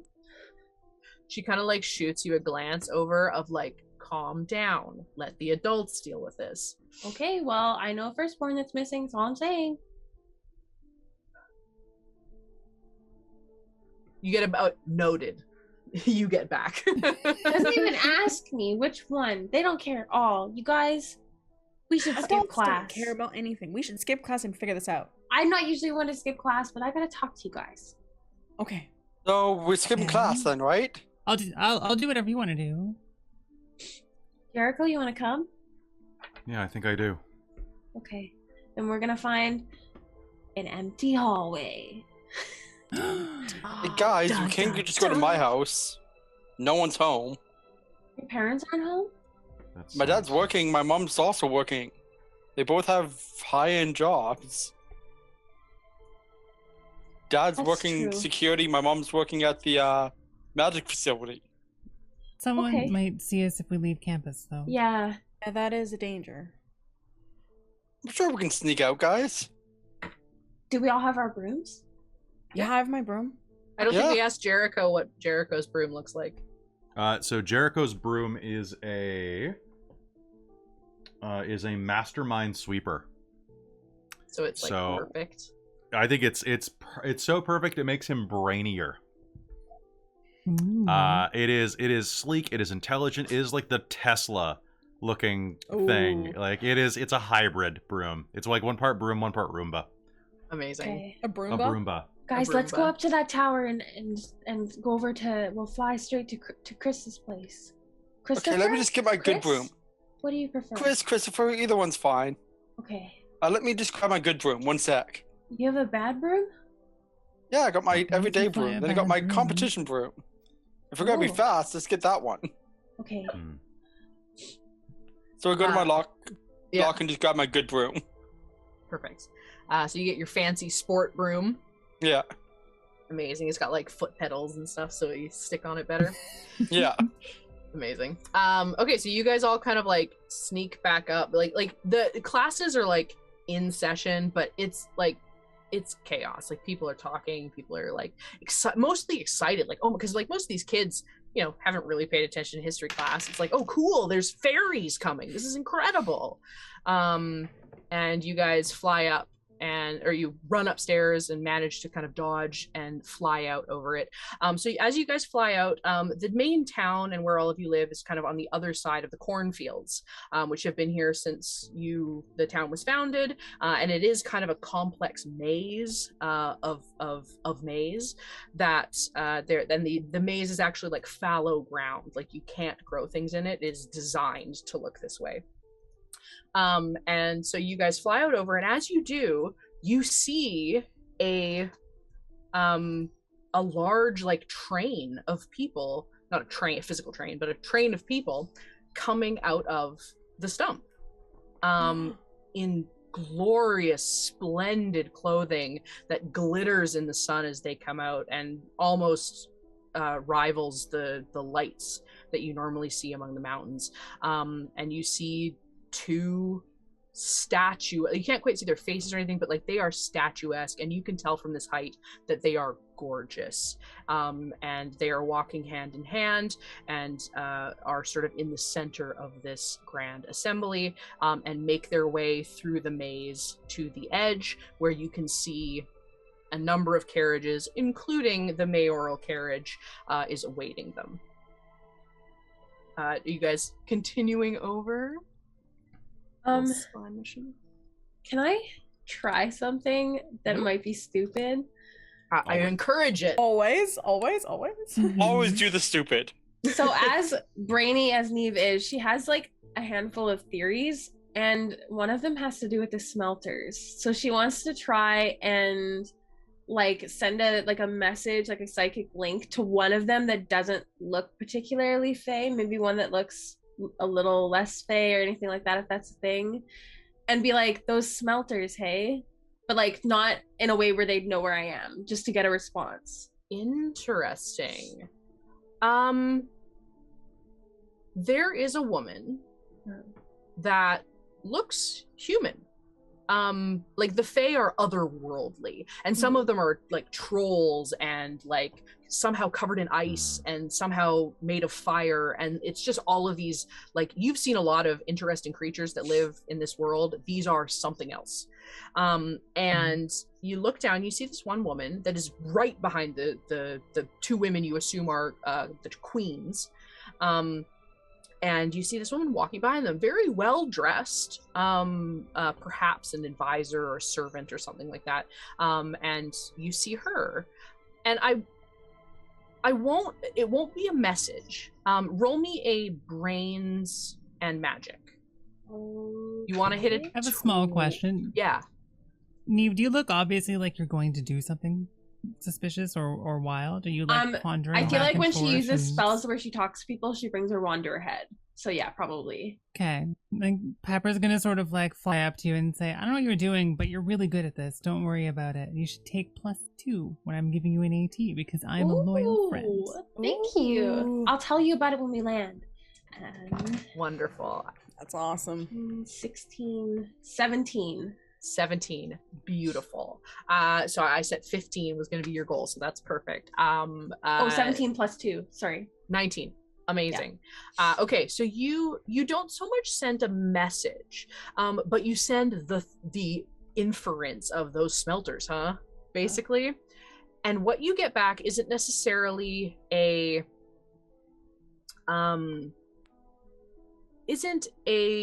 like word. You don't get words. You get an emotion response. Okay. Yeah, and it is what I'm looking for. Some kind of like it is frustration on the side of fear. So I don't get this. I'm looking for a sign to see if they like or dislike the smell. This is very distinctly a dislike. Okay. Yes. This is a strong dislike. Okay. Okay. So you guys are going to float down. You've all been to Christopher's before. You're all kind of following behind him here. So you guys land, scurry into the house. Definitely does a rough landing and like definitely falls off her broom when she gets there. Whoa, are you okay? Yeah, it's just a stupid. I'm so clumsy. And I definitely just kind of jump off my broom about 5 feet before it hits the ground, and so my broom kind of coasts down as I just walk beside it for a bit. Neve's gonna brush you off, Astrid. Oh, thanks. Here, can I see your broom? Yeah. I'm gonna inspect the broom and see if there's anything about it that might be like slowing Astrid up or giving it any trouble. Sure, roll me brains. Okay, let's get Plus brainy. magic, I guess. Oh damn, that's a 1. Or could I? Oh yeah, that's fair. So that's a 1 and a 1. If you want to use your donation that you got for a reroll, I'll allow it. All right, let's do it. That is then an 11. Oh, pardon me. 12, 13. It's unfortunate. It's just Astrid. The broom is great. It's nothing special. It's not your broom, but it's a broom. What kind of broom is it? What kind is your broom, Astrid? It's a Heartwood's helper. Oh, hey, here's your problem. It looks like it's one of the Hartford helpers, right? This one, I'm sure Chris can agree with me on this. It pulls slightly to the left unless you, and I'll tap my wand against a few of the bristles. Yeah. And that should help for a little bit. Are you Mike's secret? I'm Mike's sauce? secret saucing. Oh, yes. Amazing. Okay. I don't know what thank that you. means. In Space Jam, there is a joke of Oh yeah. Bugs Bunny pulls out a water bottle because they're losing, and Bugs Bunny pulls out a water bottle and writes Mike's secret sauce on it. And is like, yeah, Michael, stop sharing your good magic juice that makes you really good. And everyone's like, what? You've been keeping that from us the whole time? And they all take it. And it's nothing. It's just water, but they all think it does something. It's like when Felix Felicis, when the fake Felix Felicis, they give it to Ron. Yeah, exactly. It's the Dumbo feather, right? Gotcha. Yeah. Yes. Wonderful. Thanks, Jericho. No problem. I don't want you falling off when we have to do something exciting just because your broom's all, a little misaligned. Yeah. Yeah, they really should fix that, but they never like to. Yeah. That should work for them. Well, that's them, and it happens to everybody. It happens to me more often than everyone else. It happened to me the other day. Yeah. It was funny. I was saying that so you couldn't hear, but I like the idea that it's them talking to each other and then Christopher like popping up from behind me like, yeah, I was there. Neve's gonna start hurrying everyone into Chris's place. She's just gonna slide a cookie into your hand as you leave Jericho. He's gonna eat it because he has to carve up for dueling practice. Okay, I'm thinking that he's got, like, for when it's actually dueling, Christine and I were watching a gunslinger breaking, like a modern stunt gunslinger, breaking down stuff, and the way that the draws work and stuff, which you need to watch for Deadlands. Yes. But I think he's got like a holster, because I just picture this being like a oh my god, yes. I love it, like a really cool little one on his hip. I put extra protein powder in your cookies, Jericho. Oh good, I need my wrist to get swole. Swole wrists, worst. Awful. Green says hi. Hello, Green. Hi, Green. Hi. So you guys all rush inside. Go ahead. There's no one here. Okay. Guys, I don't think that this is good. No, I think that this is... I mean, I could be wrong, but my vision had an army, and I feel like it wasn't our own. And I feel like there's a couple of options. Like, this could just be like a smokescreen for something worse.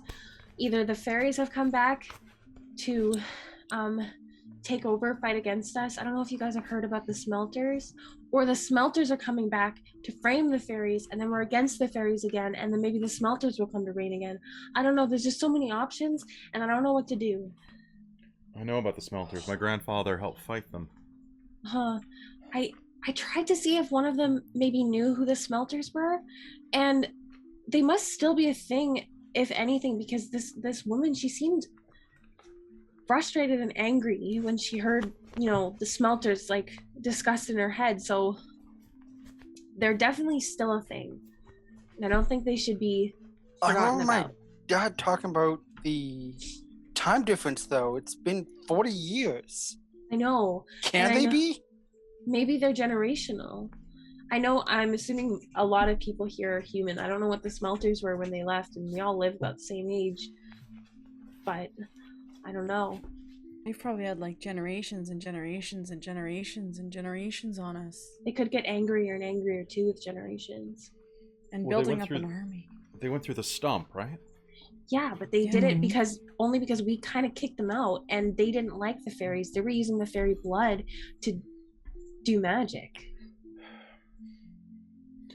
Well, that's spooky. Yeah. How much longer? If it's been 40 years for us, what the original dilation time was? It was a week to a month, I think, but I don't know if Neve would know that. What would that be? Like hundreds of years, right? Yeah. I think it's about 5 or 6 years. times. It's definitely still a thing because that woman knew what I was talking about. Oh, good point. So I definitely think it's a smokescreen. I just don't know what for. But I don't think the fairies are here for fun. What do you think we should do? I have no idea, you guys. I'm not good at that part. I just know the facts.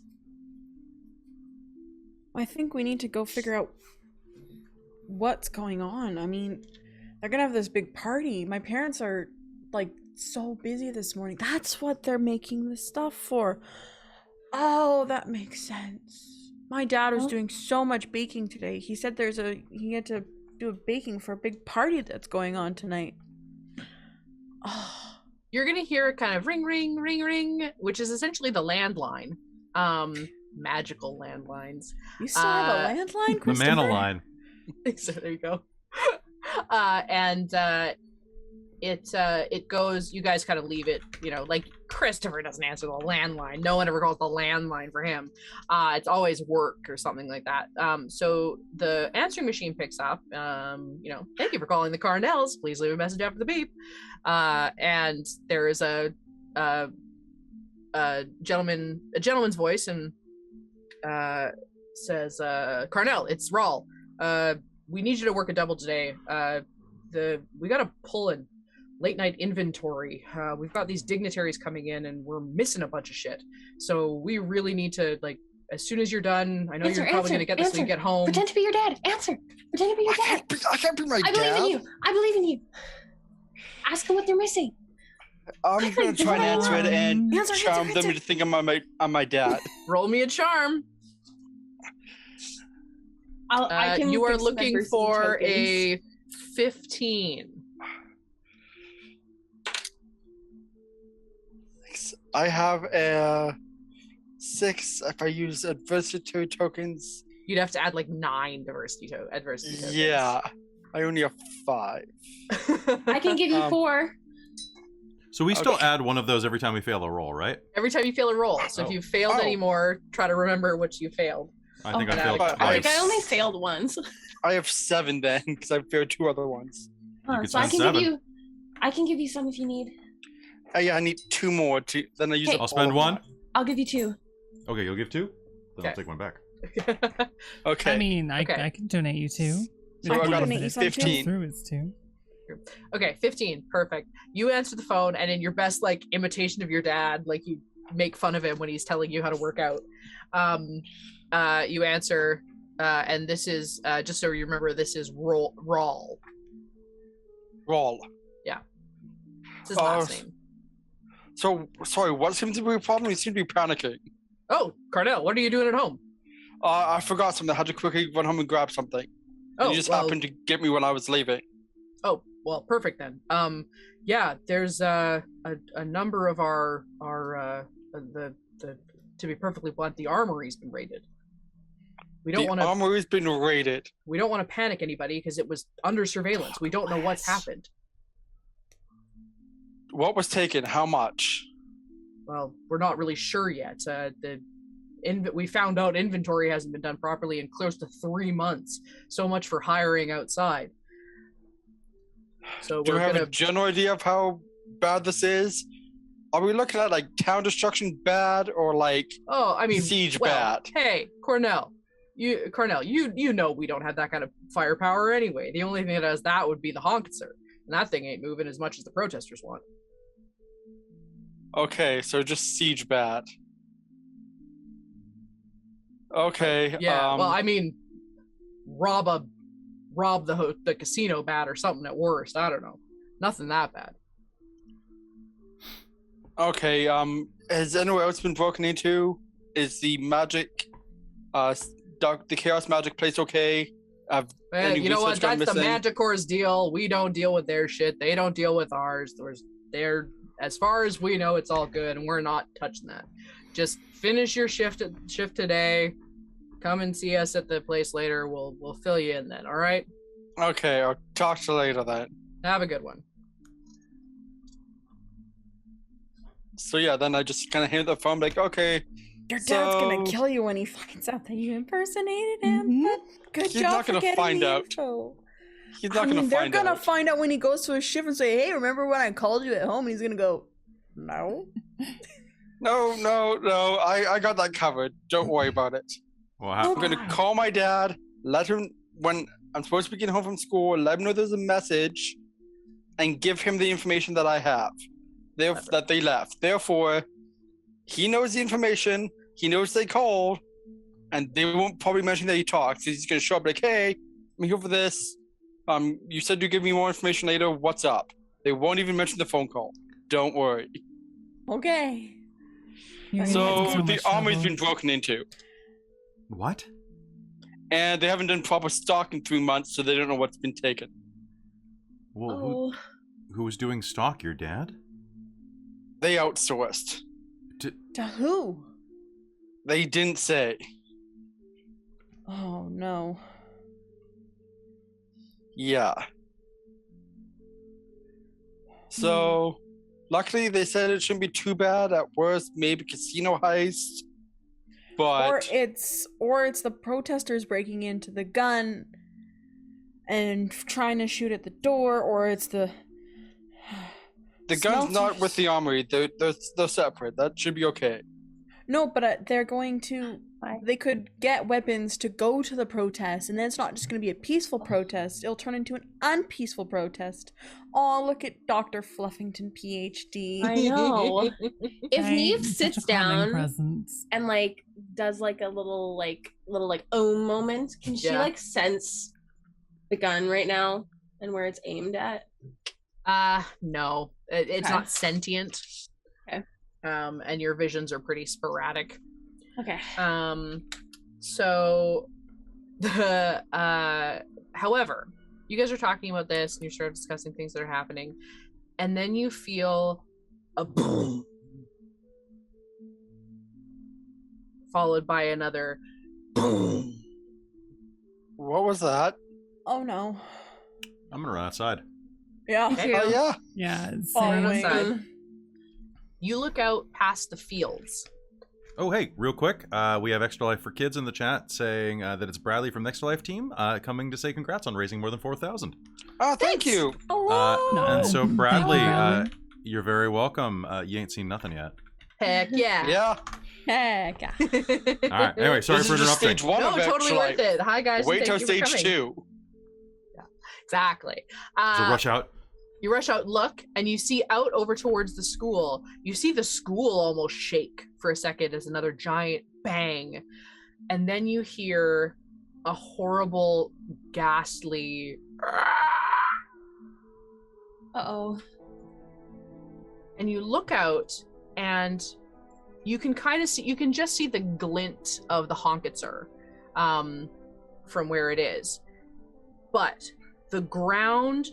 You all of a sudden see it a lot better because the ground buckles up. This overly warehouse-sized cannon raises up in the air and falls back on its side as a giant goose head with crystalline teeth as it opens its mouth and shouts and screeches again. Pardon me? Pulls itself up. No. Sorry about that. Oh, go ahead. Just the music exploded by accident. Oh, I'm not even hearing it. Did I turn something off? I had to reload Roll20. It has not been that. going for a bit, and I had to reload Roll20 myself. I'm too focused. It's a there big it Cobra is. chicken. It comes up and screeches again. But as Is this the Hydra Goose? Yes. Oh, yeah? Okay. Yes, this is Goosifer. You guys have heard about it because there is Goosifer is this ancient creature of some kind that lives down on this magic lake that is just outside the city of the Deep Gnomes. And it has never left the lake. It has always been peaceful. It always lives there. It eats the big fish that live in this underground magical lake, and lays crystal eggs. But it bursts out as the thing falls over, and this giant goose pries itself out, screeches again, and as the sun begins to warm its feathers, it starts to crystallize. And where normally its teeth in its beak are sharp, jagged crystals, the rest of it begins to turn until it is, with a final screech, trapped, screeching out to the sea, and is a stories, like skyscraper tall, crystal goose. Why is Guccifer awake? Why is he crystallized? I don't know. Maybe it's the sun. He never comes out. Let's go see. And I was just gonna like scary. scramble onto her broom. And As you go to doesn't climb sound onto- anything like your vision. No, I definitely didn't dream about Guccifer. I feel like he's hard to miss. As you see this, past the side street, heading in the direction of your place, Neve, is that like the convoy of carriages for the mayor and all of the Fae goes rushing directly past you, heading toward Neve's house. Can I like fly into it like and roll with him? Be like, why are we all going this way? It's like some random. One of the guards will be like, "Oh, Miss Riley, we're going to speak to your great grandmother." Why? I don't know. We don't have that information. I'm sorry. Okay. Guys, maybe we should go too. Mhm. Unless you guys want to go Guccifer. No, let's go. Let's go where the action is. Let's go. Yeah. For follow. sure. Let's go. You guys follow along, and because the guards like recognize Neve, they will, Neve and Jericho for that matter, they kind of allow you guys to follow along beside them. And you get to the house, and your great grandmother is already standing on the porch. I'm gonna fly down next to her and kind of hold her arm. Yeah, and I'm assuming she's really fucking old. Yeah, she's like 103. Like Cool. She's very old, and she kind of just like pats your arm. And you guys come up. You all kind of land on the deck, and Mayor Oleander steps out and kind of rushes back to the very, very nice carriage that he opens up and sort of helps the 3 women that are in there out. The 2 are those beautiful ethereal women you saw before, and one is the human.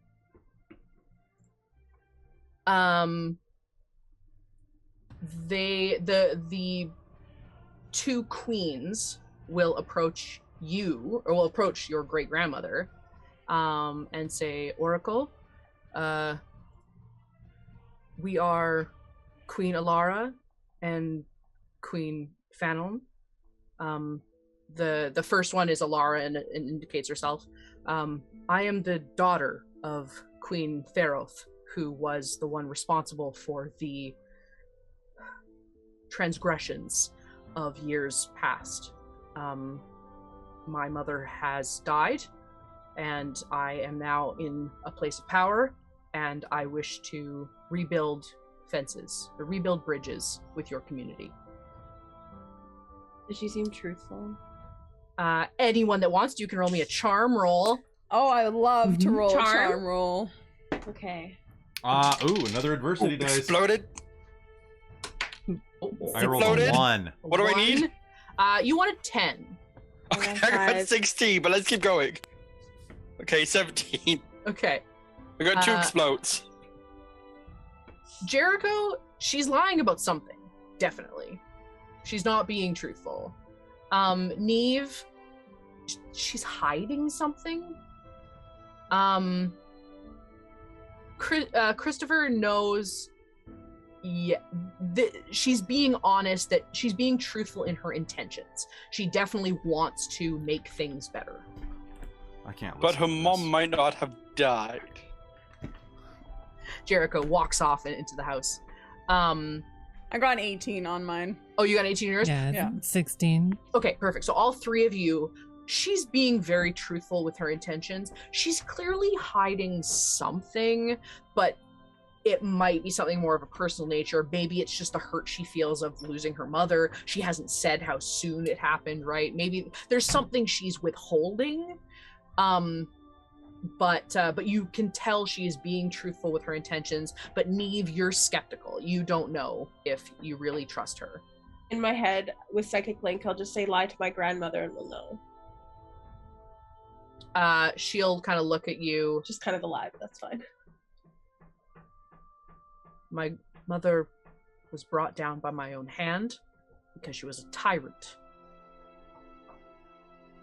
I wish to fix things. I wish to be different. And You saying this out loud? yes, she will, because clearly if you're not trusting her, you know, and because your great grandmother also kind of like looks over at you because she picks up on these things. She knows what's happening even if you didn't talk to her. And she kind of like nods at the queen to answer. And in our best offer of reconciliation, we wish to return the last of who we took from even before you were here. Wouldn't they be ancient now? We got all the kids back. Was there one missing? The queen, the human woman stands between the queens, and Fenelon, God, I can't even say my own names. I right. Fenelon says, yes, your manticore did retrieve all of your lost ones. However, Theroth had created a unfair deal with the society that was here before you. The ones that are now the Singing Skulls. And that is why Queen Theroth was taking your firstborns, was because she had made the deal with the people before you until they were gone. And she believed that whether you were aware of it or not, it was her right to take them. Wow. And the one person I didn't give a flippin' name to, The only person I remember who was missing was Professor Hailiiz.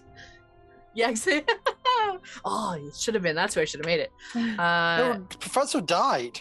Well, we don't know. went She missing. disappeared. You just Oh, that's disappeared, right. never to be seen again. This is Gwydion. Gwydion has been with us for centuries in your time, I suppose.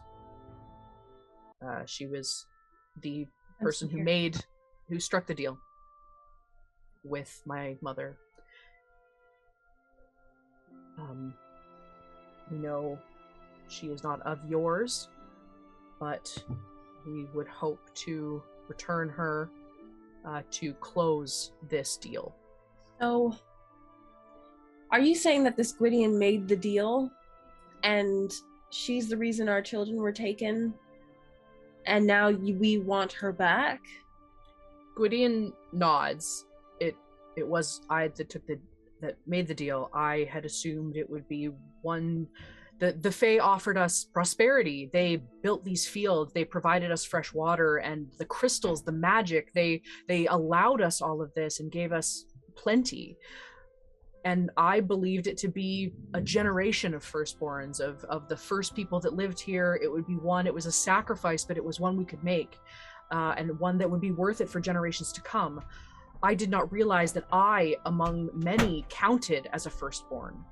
As the eldest sibling, I was the first taken in this deal, and we've been taken ever since. Until, from what I've seen, our community died out. Not willing to longer have children so that the Fae could just take them. Wow.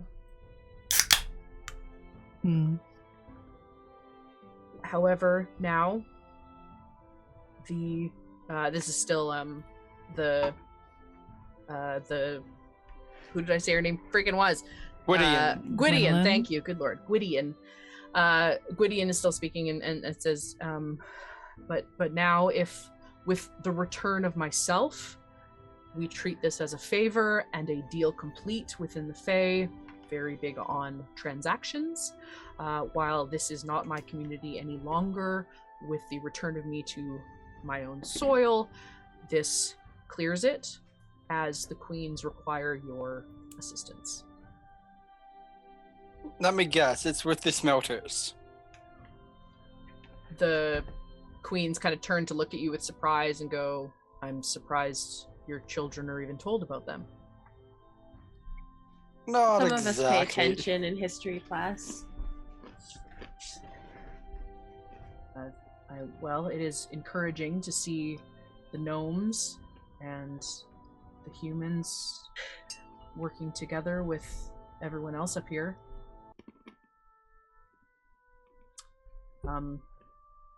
You children seem to be the only ones on top of things around here. And kind of like shoots an eye over at the mayor. Oh crap, everybody's there. We're all dead. We're I all in don't, a lot of trouble.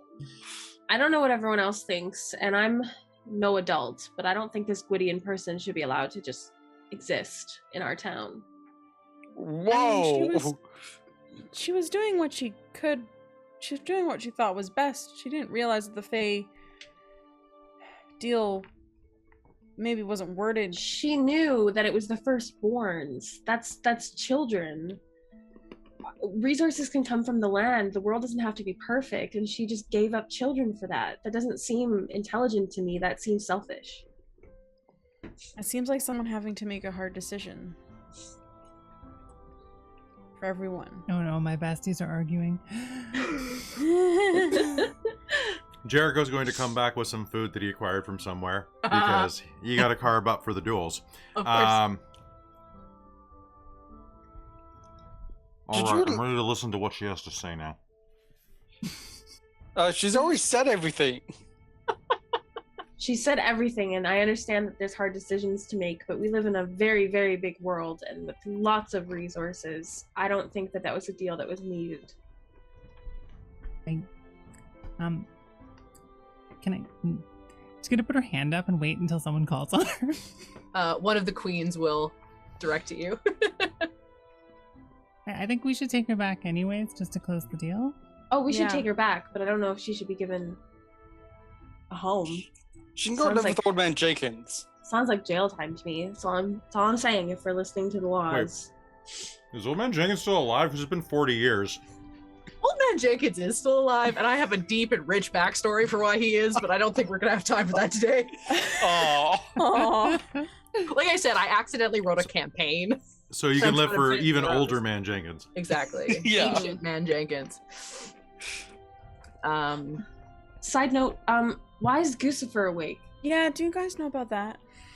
Just like this big the mayor will step forward and say, from what I was hearing, we have been recently in connection with the Deep Gnome mayor, and he said they've had some concerns of wild magic leaking through. The dome is perhaps being degraded. It may need a up boost after 40 years. We're not quite sure, but that it may be the magic leaking through. It's the only reason we can think he would have been distracted by something like that, and he's clearly very upset, and I don't know if that's permanent or not. It's kind of cool. Just have this three goose heads sticking out of the earth. Oh, right, I forgot he has 3 heads. Yeah. Yeah. I forgot he was a Hydra. Yeah, sorry. Knock the gun over. I mean, I'm down for no guns. The gun is one of the like manticore sort of people that are with them sort of hops off his manticore and comes over and is like, sir, I'm getting word that the protesters that are there discovered that the way the gun was knocked over is pointed at the stump. And Guccifer is no longer there to protect the crystal eggs. We have requested people from the Deep Gnomes to protect the lake so that these protesting groups will not be able to obtain ammunition.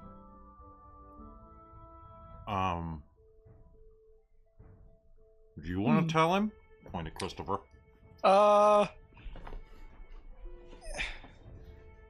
He sighs reluctantly. I'm so gonna be grounded for this. The armory was broken into. They already have weapons. Now they have weapons to go get worse weapons. Oh, good. That makes things so much better. The queens are kind of like awkwardly looking between each other, and the woman, Gwydion, is sort of very concerned, looking around and not really sure what to do. And as you guys are standing here kind of in a like, oh god, things cannot get worse. At least it's not raining. It starts to rain.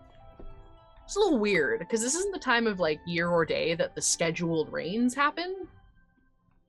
And the winds start to spark.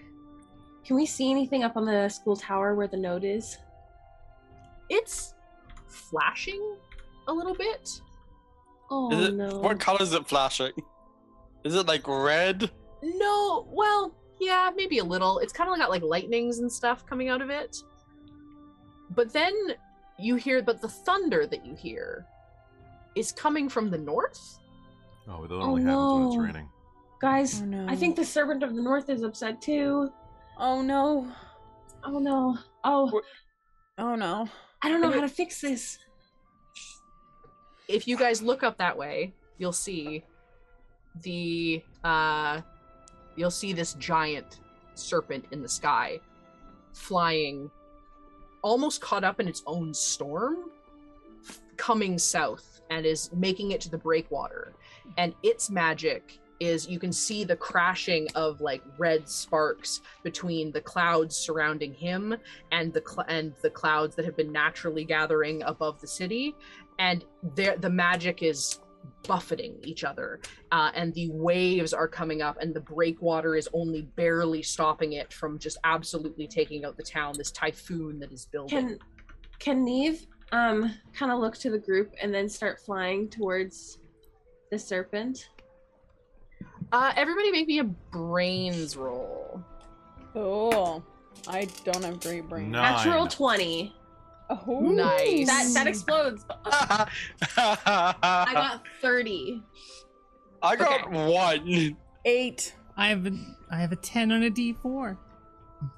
Oh, and since I The succeeded, cleverest little bean. That's since I Pepper. succeeded, who has no adversity tokens right now, or who has little? I have none, and I got a 1, so I need 9. No, it's okay. No, it's fine. When I succeed a roll, I give an adversity token. So take an adversity token from myself. Oh, cool. Also, Jacob, you should have one from the 1. Yeah, you also you get one failed, from so the you take one. another one. Yeah, Oh, just yeah, so I have it's 2 fine now. if you fail. It's not the end of the world. Yeah. So who got over 10? Just one. I got exactly 10. Okay, perfect. 10 works. You guys remember from this morning that Professor Mickelson had said, like, the potential of combating magics was the worst thing. So if the weather node was not creating weather, it might just be a little stormy, which isn't the end of the world. So the quick fix, so if you want to go talk to the dragon, you're welcome to, because he is conversable. But if he's coming down here, something's wrong. So turning the node off might work better. Does someone want to go turn off the node? They did say they could start it again. Yeah, they could start it again. I think that we should go talk to the serpent as well and see what's wrong. Maybe some of the adults I think can I'm just turn it gonna go. Sorry, Christopher, go first. I think with the 1, I'm just gonna probably grab my broom, put my honey badger in the house, and just start to run off towards the dragon. Cause I'm like, oh, he seems like he's the problem. Let's go there. Not thinking at all about what happened earlier. Neve is going to try and send a group off to turn off the node, and then I'm join probably the next Chris. fastest flyer here. I'll go to the Pepper node. will excitedly volunteer to go to the nodes. Okay. Pepper, hop on with Jericho. Astrid, where are you going? Let's see how that spatula handles. You don't even have cool hats to hold on to. I don't know if I should be do. near a node. I'm pretty klutzy. Maybe a dragon might be best. Yeah. You two come with me. You're already gone. Yeah, you're gone. Yeah. Neve will say you come with us. Let's go. Okay. Okay. You guys be safe. Text if you need anything. So what is the magical group do against these kids? Literally just fly off towards danger. They're gonna start. They kind of like divvy up. Like there's a group that sort of like one guy goes off towards Guccifer and one guy goes off towards the north, and then a couple of guys start following you, but you guys are faster. And everyone else kind of like surround, like the the oracle welcomes everyone else into the house and kind of like settles them in to sort of figure out their stuff. So you guys go off. So let's let me see. High is dragon, low is weather vane. Nat 20. Okay, so we're gonna deal with the dragon first. So you guys head towards the dragon. Mm-hmm. As soon as we get close enough, Neve wants to try to talk telepathically, because that's what Professor Mickelson said that he talks like through. You get terror back. Oh, and great confusion. serpent! What's wrong? It screams and roars and roils within the clouds. If you guys want to make me a combined, so all three of you are gonna roll and add your dice together. Mm-hmm. A charm plus magic. Okay. And the DC is going to be a 25. Oh no. Okay. A 4. I got a 10. Okay. I got an 18. I have a 5. It's all good. That's 30 something. So well done, guys. Okay, you guys run up, and Neve, you realize that you can't quite do this yourself. You need your friends. You reach out and you grab them, and you just press your mind against this dragon. Mm-hmm. And all three of you strain and focus and try to reach into the center of this dragon, who is still writhing, and you start to pick something up that isn't just terror, and it's make it stop, it's seeping through, make it stop. Is it the wild magic? It's coming, it's taking over. Oh no. Someone's trying to He's trying to be charmed. Control the dragon. I think it's just that if I remember correctly, that plague was the wild magic, right? And that was what the dome was fighting against. I think we need to reinforce the dome. Okay. I don't know who to speak to about that. I can't remember. Was it? Conveniently, the exact crew that is meant to do this is the Manticore. Oh. And they come rushing up. You guys need to help the dome. Reinforce it now. Fix the dome. We're in the north? All of it. Just reinforce it. Well, okay. Well, if it's coming in there, we'll. Okay, understood. Trust the children. Trust the children. Trust the children. This is one of those shows. These adults seem way too trusting of these teenagers This is a community of people. This is a community of people that have put all of their hopes and dreams in the children and believe the children will always know what's right. And Plus the children Oracle's work hard. kid. And the Oracle's kid. There you go. And we're, main characters. Exactly. Yeah. Look at that protagonist. You're characters with haircuts. Exactly. And hair colors. Exactly. Okay, so now Pepper and Jericho, you are flying towards the school. You go directly. You guys arrive. You land kind of on the rooftop where the weather node is, and you see Old Man Jenkins, who is the janitor at the school, because it's how he keeps his sanctuary from the weird cult that's following him. Like I said, rich and deep backstory. And he's kind of holding his hat on because it's like wet up here, but he's, grabbing the garbages and cleaning things up. And, oh, hey, kids, what are you doing here? It's getting a little rainy. We need to shut off the weather. That sounds like a big task. Shut off the weather, huh? The node. How do we shut it off? That's a good It's a question. big magic thing. If you guys want to give me a brains and Matt, you know what? Let's do. No, you're both pretty good at brains. Let's do brains. Brains and you're not good at brains. You can give me a brains or grit. Okay. Oh yeah, let's do brains. Let's do Oh grit. no! Plus magic. A 1 and a 2. The difficulty of 11. 20. Okay, so that's 12. Do you guys have 8 adversity tokens between you? I have 7. I can give adversity tokens at a ratio of 2 to 1 if I give them to Jericho, and I have 4. I have 4. I can give I would away. give Jericho 8 adversity tokens. Neve isn't there, so Neve. Oh, you can't can't do it if you're not there. Oh, okay. Yeah. That's what I was just about Wait, to ask. what did you roll on yours? So I think I can give Jericho up to 8 points with adversity You rolled 11. tokens. Oh, so you rolled 11. Yeah. Plus Yeah, 2. but they're only so 1 to 8. 1 for me, but they're 2 But to 1. they're 2 for 1 if I give them to you. Other way. Right? Other way around. It's 2 for 1 if I give you an adversity token. I give Because Unless of your you stri- have. because Unless of you your have the special. I'm loyal such a strength. loyal friend.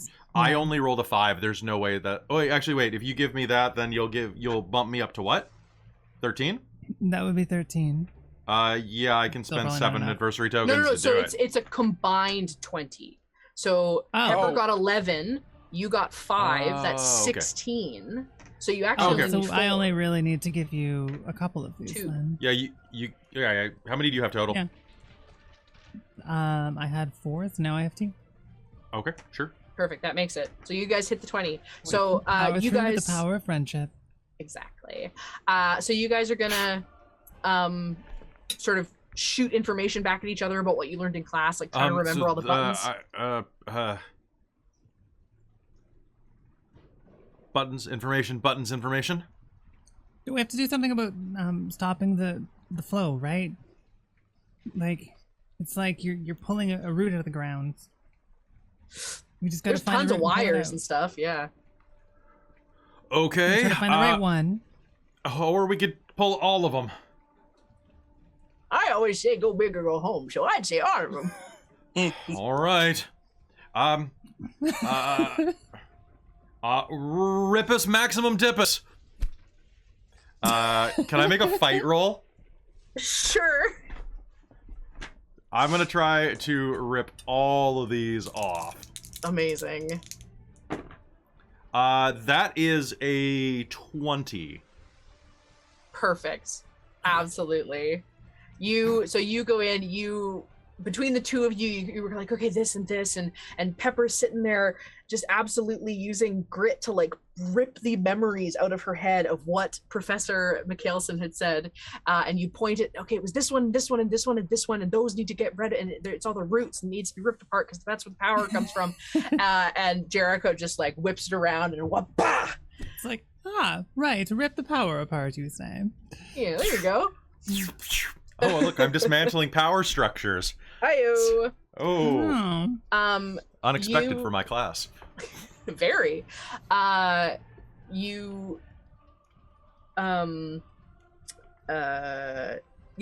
rip all these pieces apart and all the power just kind of goes. And Pull the wrong thing away.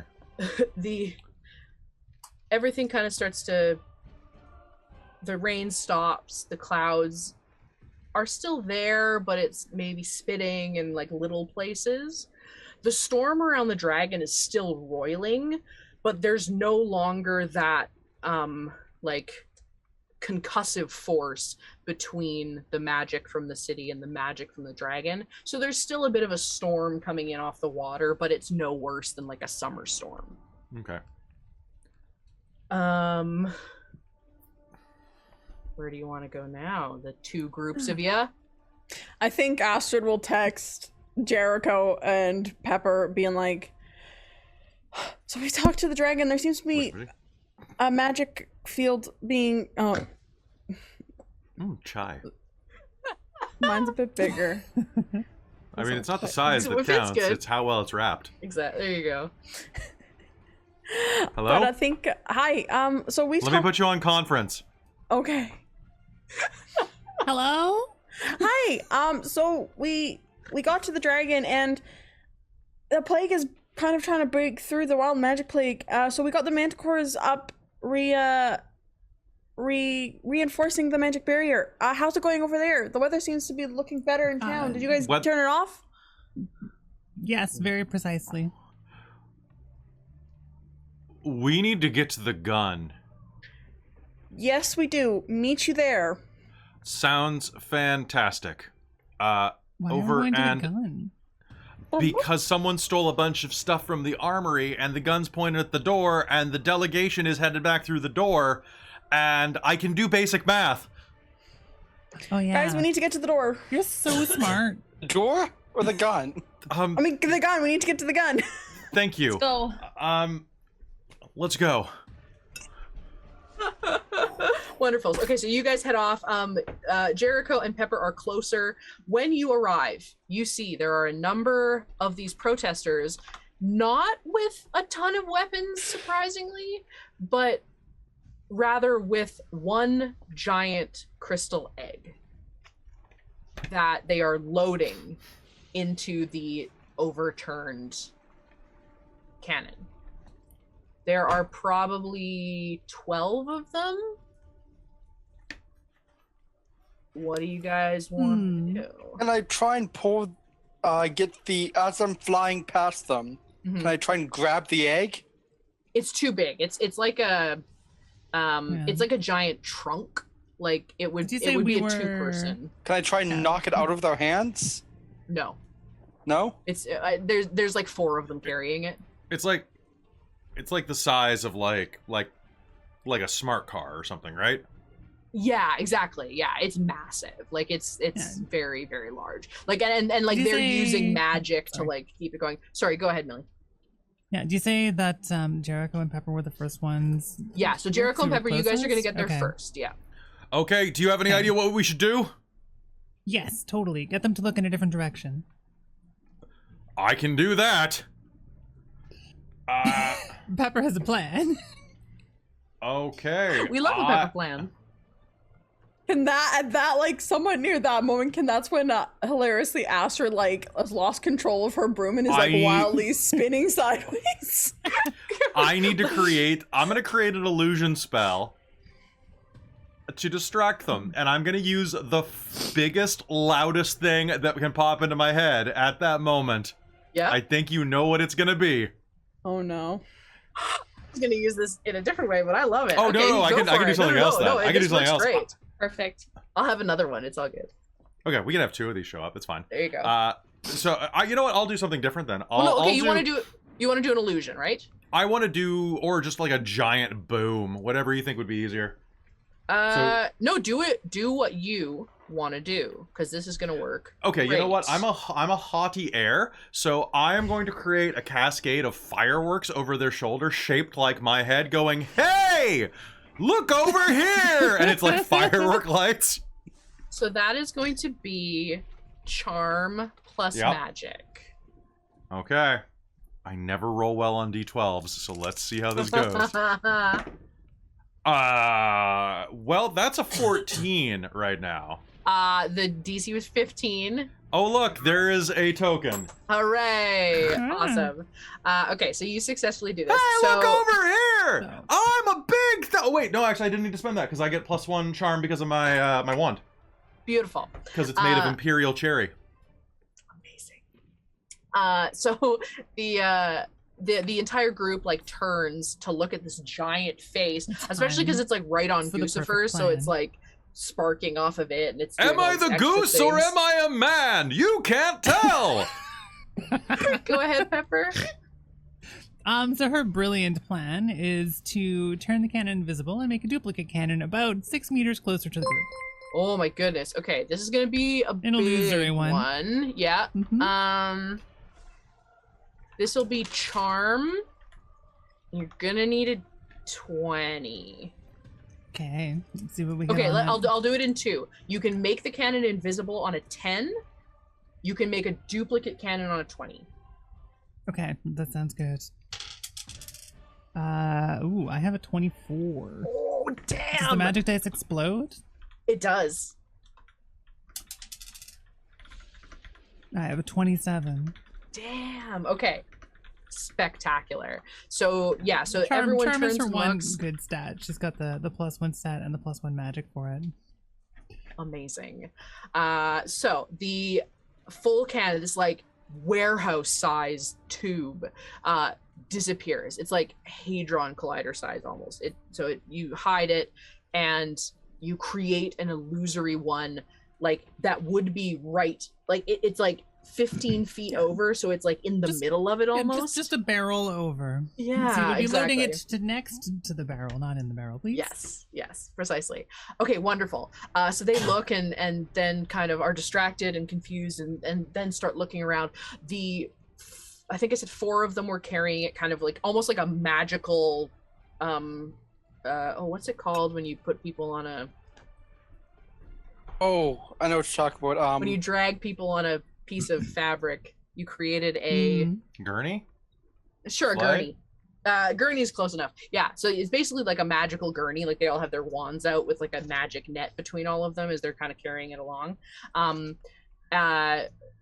And these 4 continue on, and the rest of the, how many did I say? 8. The other 8 are going to come looking for who did this, or at least who did the explosions. And this is when the other 3 of you arrive. Can I cast slime underneath their feet as I'm flying by? Yeah, sure. Roll me a fight. Fight? Yeah. Okay. Fight plus magic. You're looking for a 15. That's my D10. 9. Okay. You create some, but this is kind of on the rocky beach, so it's not as effective as if it was on like a nice flat surface, so it kind of like goos up a little bit, and it gets like they look down and like, oh okay, but it doesn't actually like trip them up at all. Okay. Astrid or Neve, do you want to do anything? Could I try and play up my klutziness to like really make it look like I'm having like a super like mechanical issue with my broom in the sky that I'm trying to like distract people from and get people to come maybe aid me? Neve is distracted by that and would go help her. Just a warning. You can do an insight. You know your friend. Can we roll to see if we know that she's faking it? Well, let's see how she does. Okay. Roll me a flight check. Okay. The kitchen. That's gonna be an 8. Okay, yeah, you needed a 10. So I'll spend 2 adversity tokens to make it a 10. I'll give her 1 because I have +2. I had +5, Jacob.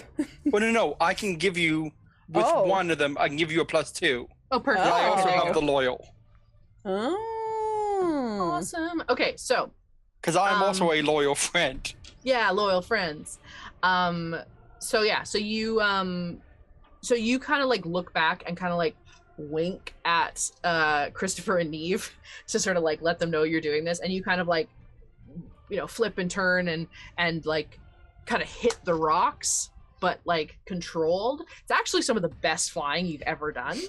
And it hurts a little bit, but you know, maybe a couple bruises, but one of the people are like, hey kid, were they chasing you? What's going on here? No, I was just flying with my friends, and I just lost control of my broom. I'm so klutzy, you know, like I just keep falling on everything, and I'm so klutzy. And can I try and cast a spell at him as he's coming towards me? Sure. I'd like to try and like blow him back with like a poof, like a blast. Roll me a fight. You want to beat a 11. Just a clarification, because I ran to the washroom. Who is she distracting? One of the guys that are trying to like load the egg into the cannon. Yeah.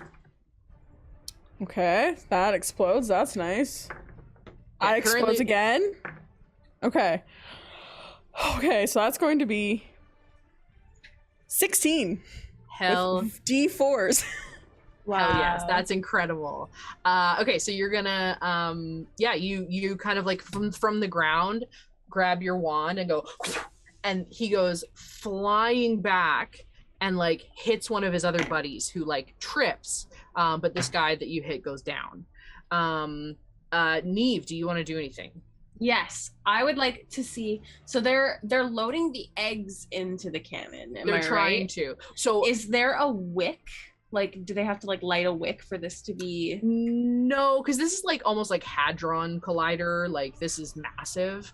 Okay. You assume that it's like telepath. Like there's a way of some way. Possible to put one of the singing skulls either through the front or through the back to try and jam it?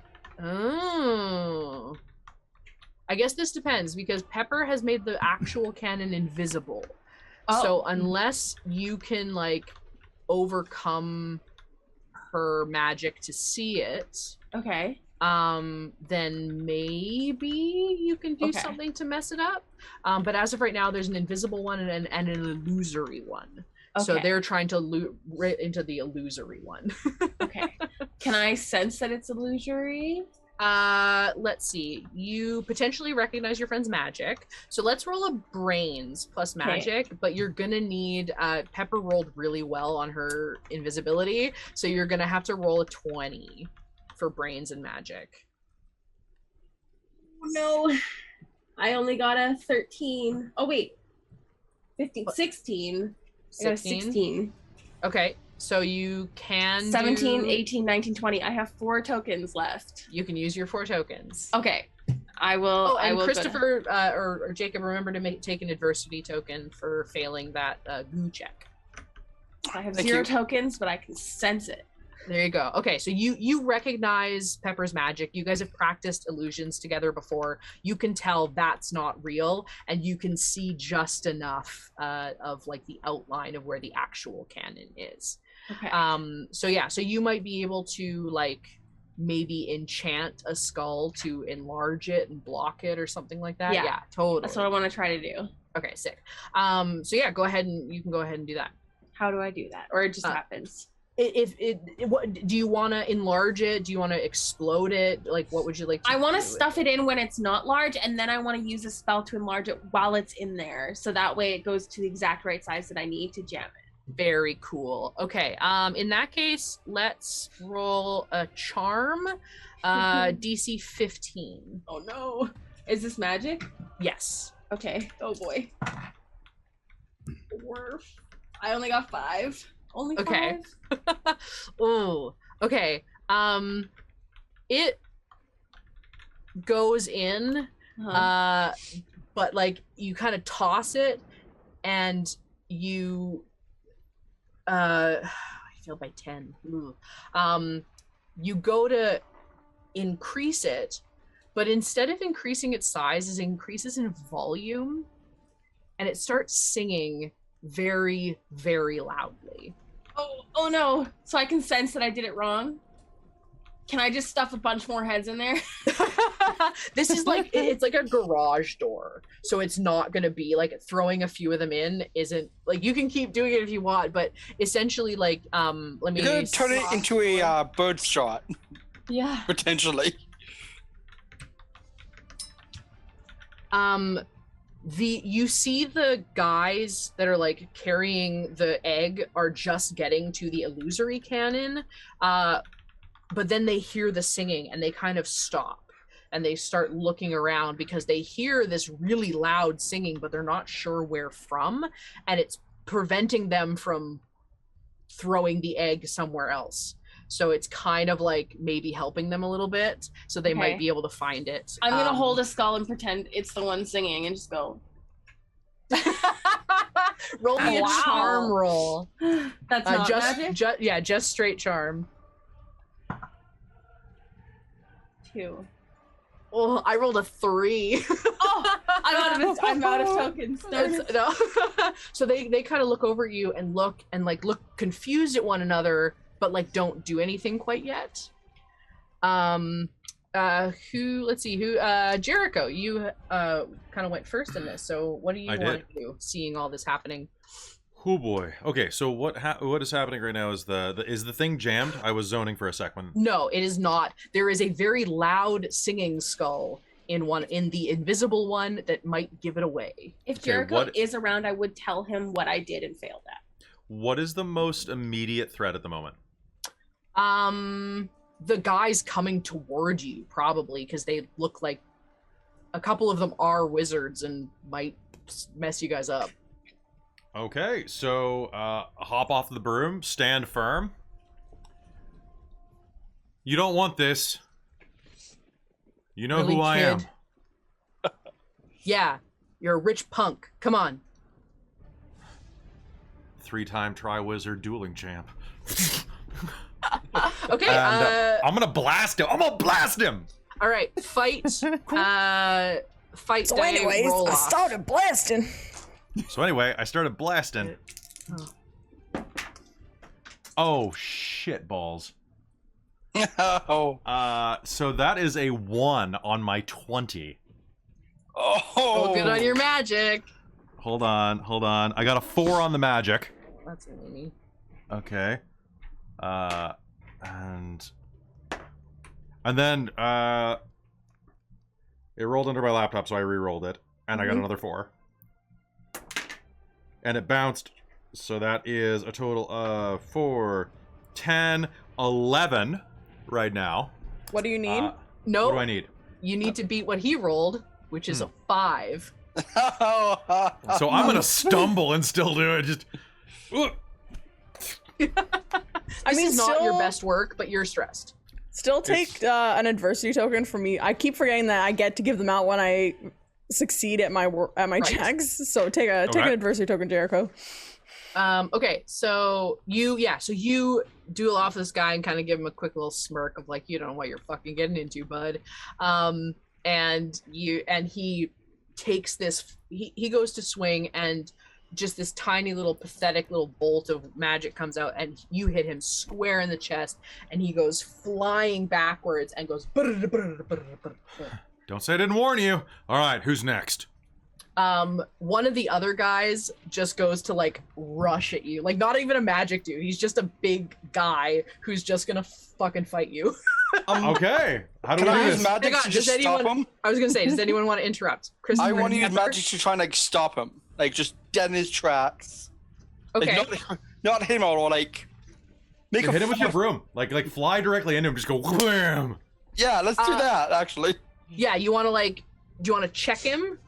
Yeah, like okay, I'm by him. In as that I'm flying case, by him. Okay, let's go. Roll me grit, just grit. Just grit. Yeah, because you're not casting; you're just flying at him. 3. 4. 4? Yeah. Man. No, you go to hit him, but like because he's already kind of running, you can't quite get him like square. So you go to kind of hit him, but it just kind of spins you, and you kind of go. How many points does he need to succeed? He would have needed, well, 2 would have met it, so it wouldn't have stopped him. Okay, it just means that he won't get hurt. Christopher won't get hurt. Okay, I'll spend 2 adversity tokens so that Christopher doesn't get hurt. Okay. I'll spend 1 to make sure he beats it. Sure, that sounds good to me. Well, yeah, because Jericho, that makes. Oh no, sorry, it's Astrid that makes it 2 out of 1, right? Mm-hmm. Okay. Yeah. Okay, so yeah, how go are through. Are those both from one of your features? It's a strength, right? Yeah, a strength. Oh, okay. The lower strength. Yeah, the lowest. Each of the AT you spend to help a friend gives you +2 instead of +1. Yeah. While this is all happening, I rolled for it to double check. Neve is having a panic attack right now, trying to fake the singing coming from a different skull and not be obvious that she's right next to the gun. Roll for panic attack. Best mechanic. Panic attack. I just ordered that shirt actually. Very excited. Anyway, so okay, so yeah, so your friend, you know, Astrid and like Jericho's magic kind of like ricochets to like kind of throw this guy more into you, and Astrid kind of like kicks a rock so it goes under the guy's foot so that you come up and you just absolutely clothesline this guy and you just whoops. But there's like, that's 1, 2, there's still like 4 guys running at you, 1 with a wand and 3 without. Pepper, did you want to do anything? Yeah, she's a determined tiny little sharp-hatted bean, and she would like to become a torpedo. Spectacular! Roll me a flight check. She's gonna aim for the smallest one of them and just slam into them at Mach 4. I love it. it so much. She actually has the guardian strength too. Okay. So when she's defending a friendly player or NPC, she rolls her stat and magic, no matter whether or not she's doing magic, which she's not. She's just going to slam into them. Beautiful. Do it because you're protecting your friend. It's not cool. Do it. That's the wrong dice. Hang on. Definitely rolled a D20 instead of my D10. That would have been nice. This does in fact okay. seem like the an D10 artillery is unit made nice. of children. Okay, wow. Exploded it into all of a 1. Oh no! I get to reroll the magic dice though. What are the rules? Oh yeah, If my check fails, I may reroll the magic. So right now I have a 12. A 12. That beats them.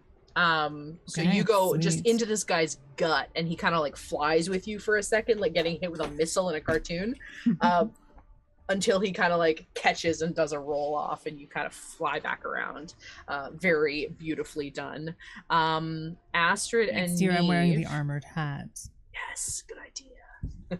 So I think Astrid is gonna kind of run over beside Jericho and try and cast some more magic at them. Can she try and cast like a charm spell on them to be like, you guys really don't want to do this, you want to stop, just listen to me and we can just all have a nice talk. Okay, it'll be a charm roll plus magic, and you Okay. have to hit a 20. Okay. Neve's still panicking. No mercy. No God, that's mercy. good. Well There done, will buddy. be no, No mercy. Okay. What'd you get? I have an 18 right now. If I spend 2 adversity tokens, I'll take give you it down. 1. Okay. So then you get That 2. gets 2. All right. So that's gonna be 20. The ones in front of you, not the ones holding the egg, but the Yeah. 4 that are, I guess 3 now, because Pepper took them out. They're unconscious. The bunch you've taken out are all unconscious. And they all kind of stop and think about it for a second. And yeah, we're just scared. We just don't know. Like they're coming out of that door now. We're just they need to be stopped. They're gonna take our kids again. We've figured it out. We're closing the deal, so that's not gonna be a thing anymore. Really? Yeah. Huh. Guys, maybe we don't have to do this. And they turn back to their buddies and like, what are you talking about? We stole an egg. What do you mean we don't have to do this? And they're like looking back and forth between like where Neve is, like still trying to pretend that the skull is singing really loud, like, oh god, it's so loud, why am I holding it? Can I use the magic try and pull one of them away from the egg? I'll say that, so at this point, the marshals, so your dad, Christopher, Okay. and a bunch of other of the marshals will arrive on their brooms with little lights on them that go wee-oo, wee-oo, wee-oo, wee-oo. Can the brooms just light up? Yes, the brooms just light up like a barbershop pole, Oh my but in red and gosh. blue. I'm so glad I finished taking my sip of Coke here because I know. would have snorted that as you said that. I'm just choking on my own spit in it. Good lord. I think that's just so much better image. It really is. It's very good. So they come flying up and land, and the 4 that you have charmed are kind of like surrender immediately because they kind of are seeing the error of their ways. The ones with the egg drop it and bolt, and they start like running toward the deeps. And your dad comes up to you, Christopher, and is like, Christopher, kid, are you okay? Yes, Dad, I'm fine. The hell are you doing here? Things? Things, really. Oh my god. Okay, there's way too much going on right now. You kids need to go back to the school where you're don't safe. know the half of it. What the half don't I know? How much I explain everything that's been happening. Okay, So I sort of explained that the dragon, everything, explained that about the deal with the gnome, explained the armor's been broken into. I just explained everything that I can. Because You shit's talked gone to a too dragon? real now. Yeah. That's Yeah, we're gonna talking talk to about that dragon. later. Oh God. Okay. I also that admit that I makes- answered the phone and pretended to be him too. We're gonna Because I talk about figured that with later everything too. that's going on, he's like, that would be like the least of it. I just kind of like threw that in there partway through.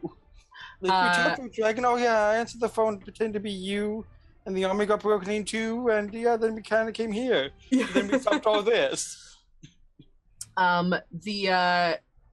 So as you're kind of taking all this, you're explaining this and all this kind of stuff. Your dad, Pepper, who is a Manticore member, comes rushing up very tiny on his giant Manticore, and jumps off and kind of like runs up to you and like scoops you up in a giant hug and is like, "Oh my God, Pepper, you're okay," and like grabs you by the shoulders and is like, "What is happening?" I hit a cannon. Like the whole thing. I hit it. And then you like release so it. Cool. It's so cool. She's so excited, like bouncing up and down, energetically revealing what she's done. That is such a good job, kid. Well done. Right? You kids were right about the north. There was a hole in the dome that had been chipped away at somehow. We managed to seal it up just in time for a door to open on the outside edge, and a large group of people were coming through that gate. We are locked in now, but I don't know where those guys are coming from. But we gotta go make sure that there aren't any more holes in the dome. Okay, you kids stay here, stay safe. Marshals, we're gonna have to team up on this one. Let's go. Unless you guys want to say bye to your dads. Yeah. Hi, Dad. Sorry. Pepper is going to lift up her hat and give her dad the cake that's hiding under her hat and say, "You might need this." And The hidden cake. Yes, we'll grab it. And it's one of Astrid's cakes from like a day or two ago. Oh, perfect. It's totally fine. He nods to you, runs over, breaks it in half, gives half to his Manticore as he jumps up on it, and him and the rest of the Manticores and the Marshals all hop on their modes of transportation and sort of disperse. A number of them are sort of most of them are going to the outside edges of the dome. To sort of make sure that like within the mountains and stuff, everything is safe. Because if something like this was happening on the north end, who knows where else this is happening. Yes. What's happening with Gustafer? Because I remember that's like right here, isn't it? You're right next to him. He's just a giant crystal right now. Just all crystal. Just a crystal. Is he moving? All the time. Nope. Oh, he crystallized. Like He fully crystallized. He's stuck. Oh, that's kind of sad. I'm gonna calm down once I realize this, and can I fly up to one of his heads? Sure. I'll like use my little messenger spell. Gustafer, are you okay? And it kind of goes. The one eye turns and looks at you. Doesn't blink or anything, but just looks. Creepy. Can I sense any emotion back? Nothing. It's there. Nothing you can understand. It's something like there's a wash of something, but you're not sure if it's fear or anger or good, or like it's just something. He is some kind of ancient beast that you cannot comprehend. Fair. Has the dragon calmed down?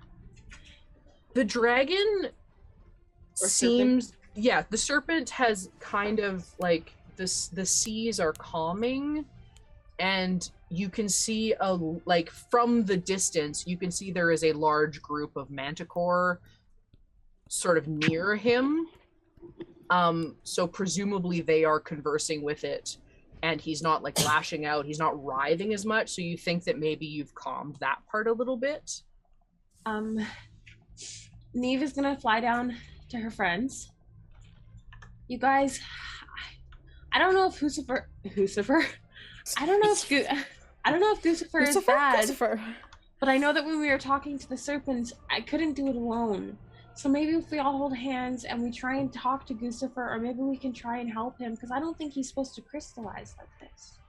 I think it's probably painful because he can move his eye, but he can't move his body. I agree. Astrid will take Neve's hand. Yeah, and then Neve will Pepper's hold out their hand for the next hand. Small hand of Pepper. It's a little. Yeah, I'll kind of crouch down. Broom I kind of get on my knees and hold Pepper's hand. And I'll hold on to Jericho's hand. All right. And Astrid's. Awesome. So you guys stand there. What exactly are you trying to communicate? Are you trying to free him? Are you trying to? I would say we're trying to free him because I think he's in pain. Okay. So,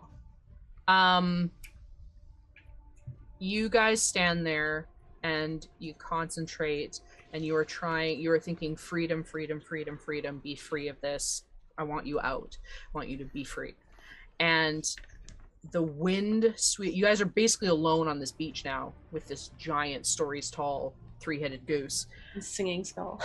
And then singing skulls, singing creepy dirges. Oh, and a very loud one still. And so the wind starts to whip around you supernaturally. This isn't the storm anymore. Yeah, Pepper's trying to hold her hat on while still holding hands. And the wind is whipping around and whipping your jackets up in the air. And I'm going to use my other hand just to kind of like put light pressure on the hat to make sure it stays on. Fabulous. So Pepper does not need to do anything. Yeah. Friendship. Friendship is mad. And you guys concentrate, and the wind gets louder and louder and louder and louder, and a light bursts from inside of Gustafer and glows brighter and brighter and brighter and brighter until you hear a shatter. And in front of you is a large pile of crystals, very similar to the ones that are found in the tunnel in and out of the city. And from inside of it, you see movement. Okay. From inside of it, you see movement, and out crawls a single-headed goose. Oh. And it looks around, and it waddles over to you guys and looks up at all of you and at Pepper. Neve will bend down. It'll look at all of you and it'll just give you like a little bow. Can I pet it? It lets you for a second. As a fellow Canadian, you should not. Yeah, you don't pet the goose. Don't pet the elder god. Exactly. Yeah. It kind of eyes you and then bows again and slowly kind of just waddles away towards the mountains. Oh. So there's no giant hole in the ground though, right?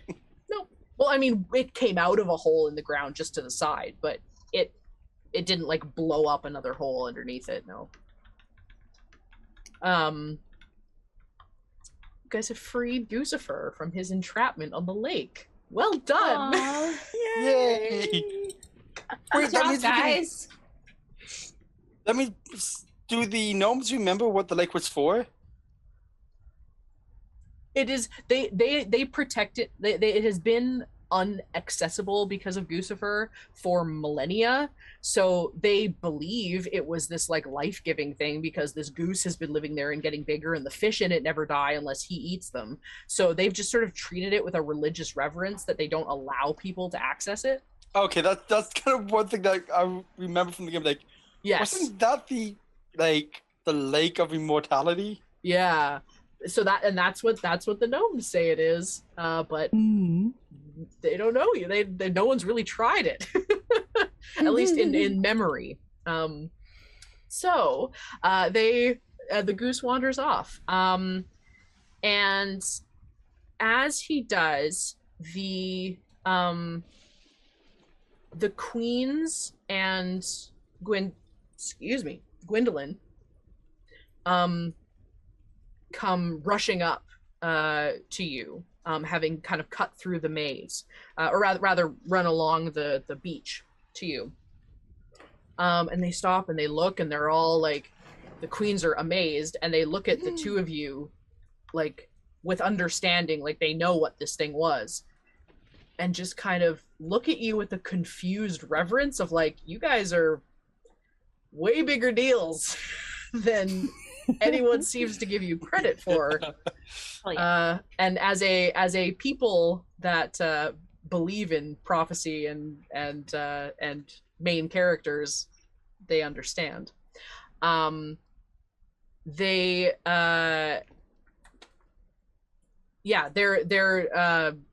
amazed and kind of in wonder. And do you guys have any questions for them, or? So, what now? Well, we heard that there was a gate that opened outside of your orb, and we fear it is the reason we came here to ask for help, which was the smelters. They escaped into our realm and have been a pester to us for, in our time, nearly a century. They have been killing our children. They have been terrorizing our people, and have grown in numbers over their time. We fear they are coming back for vengeance for them being driven into the Fae in the first place. I knew that these guys were going to come into the picture.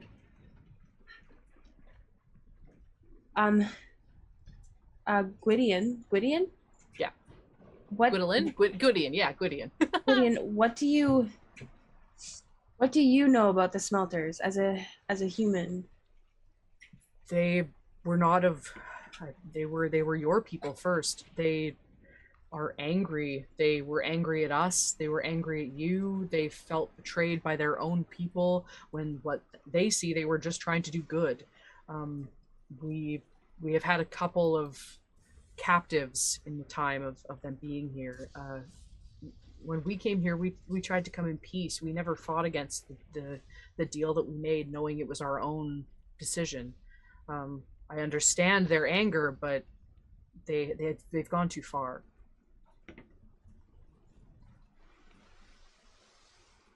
Neve gives her a really dirty look because she still hates Gwydion.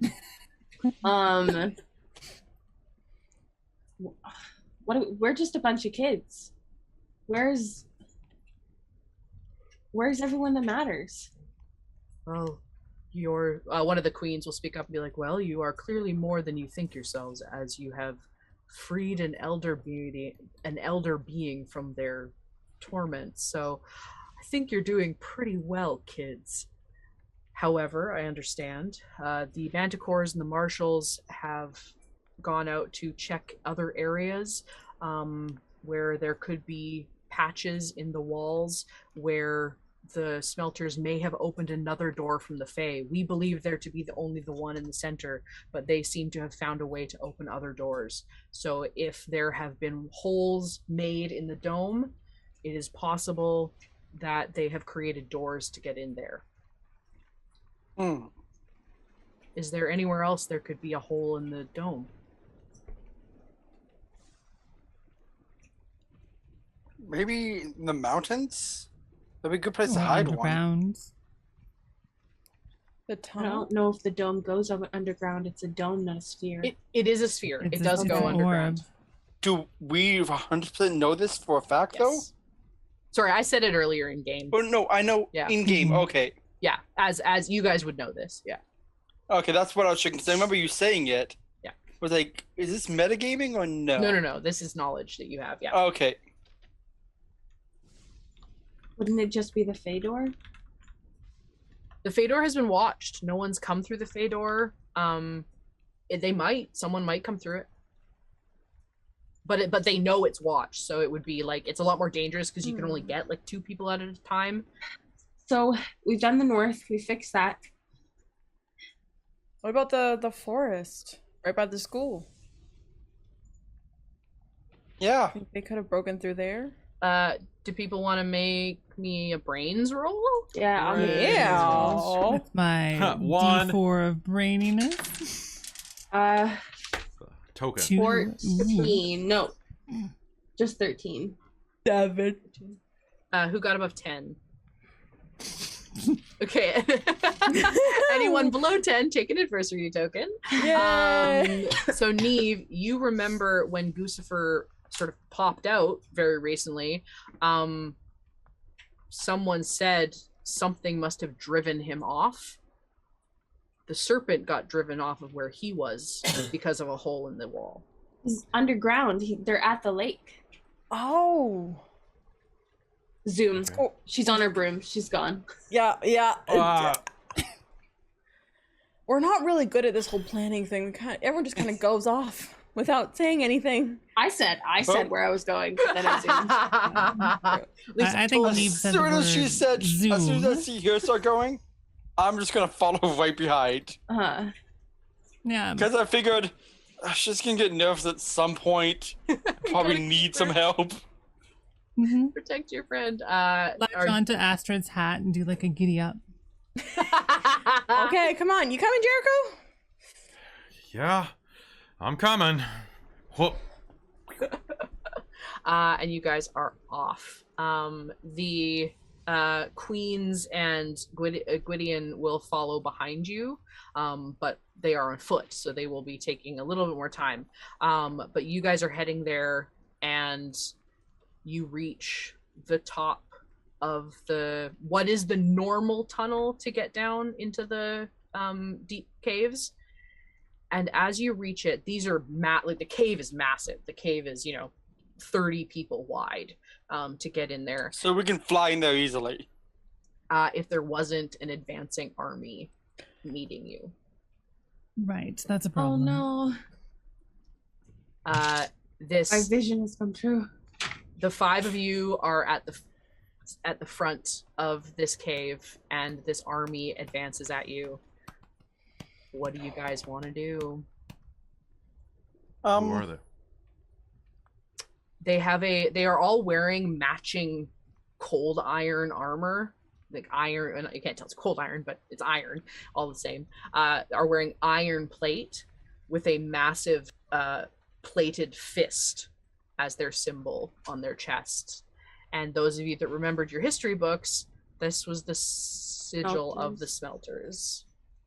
Is it? And there are hundreds of people. Is it?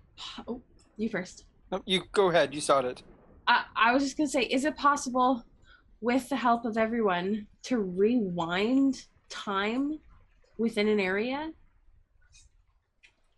Ooh, See, I was gonna suggest caving in the entrance for them, but man, I like the time thing way better. Go big or go home, kids. I was thinking doing a massive energy wall, sealing them in the cave.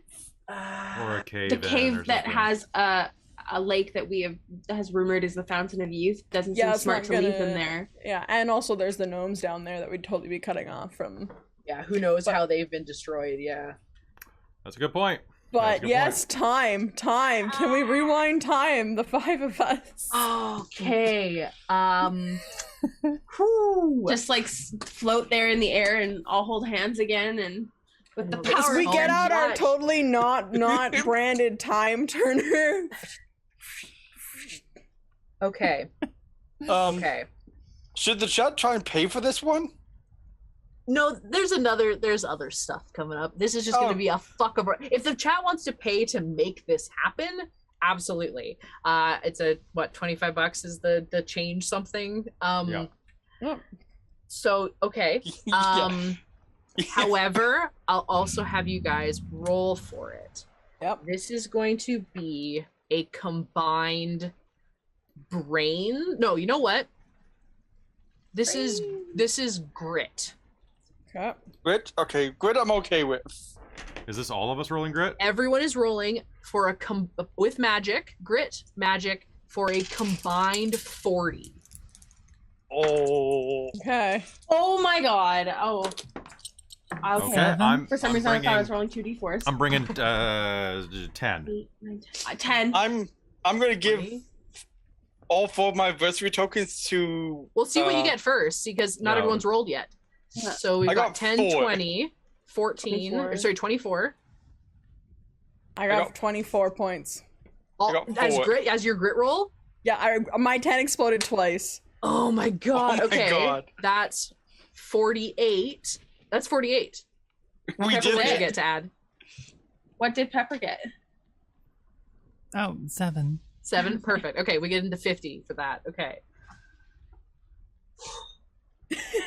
Oh, we won big time. Are we just guys- doing it for the local area, or are we Just the local area. Yeah. Oh, we can find out where they're coming from. We can watch them rewind. You guys. Sorry. No, it's just so good. Okay, so you guys are standing at the mouth of this cave. This is your vision. You are lit from behind, the 5 of you together, facing off against an advancing army. You reach out for your friends, they reach out for you, and again, you put your combined heart and care for each other and your community, and you just focus on this shouldn't have happened. And this advancing army slows its walking until it is stopped, and then slowly begins to move backwards, faster and faster and faster, until it is gone down the trail. Do you want to follow them? Yes. We want to see where the hole is and try and patch it up.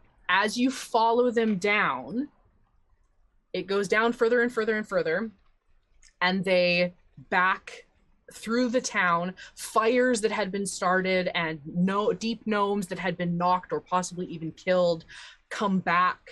They pop back, standing up, looking at, they're running now backwards as they had been running away from the army advancing. And the army continues to back up and up and up, and you follow after it until it sucks itself, or they're all make their way back in a single file back into this tear in the wall next to Gucifer's Lake. Can we fix the wall? Then I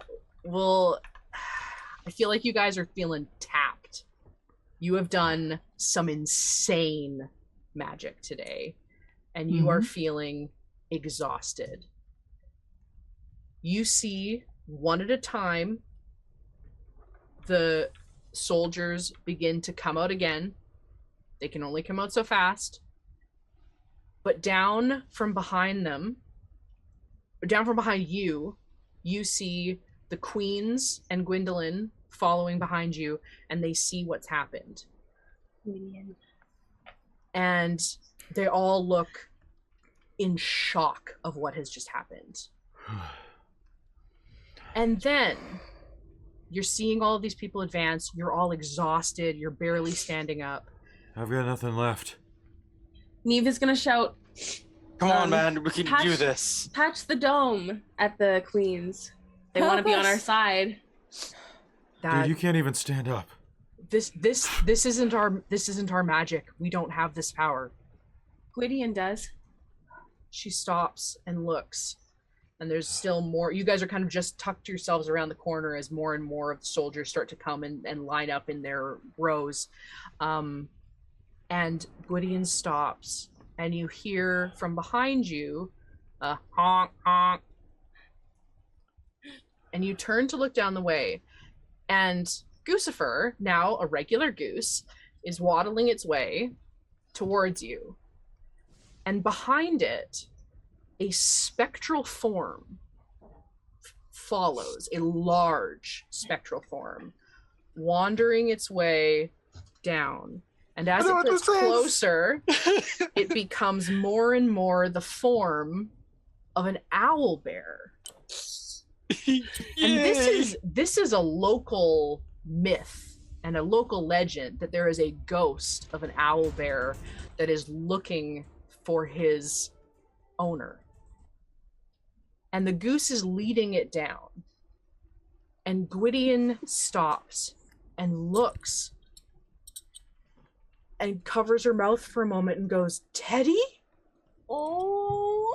And the ghost bear comes up, or the owl bear comes up and kneels down and just puts its head down.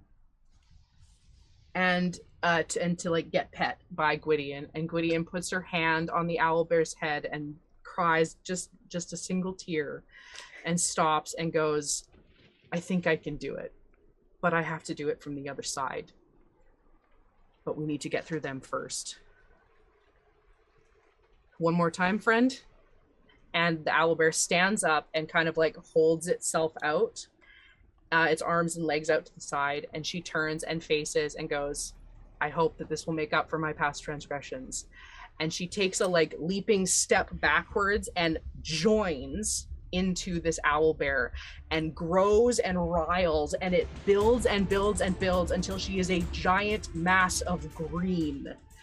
And she throws her arms back and screams as this hulking mass goes, smash smelters, and runs towards the people, the advancing army that has almost another half of it has come out, and it just runs, crushing the diamonds and crystals under its feet as it backhands and grabs a big handful of them and throws them at the wall, and some of them end up back through the door, knocking down more of the advancing army from behind the door as it rushes through, and it dives through and looks back and pushes the last of the folks back to the door as it forces its way through a door that's far too small for this absolute hulk, and looks back through the door and nods at all of you as it reaches a hand and rips the stone down from above it, closing the door and the gap in the shimmering dome. And all is quiet.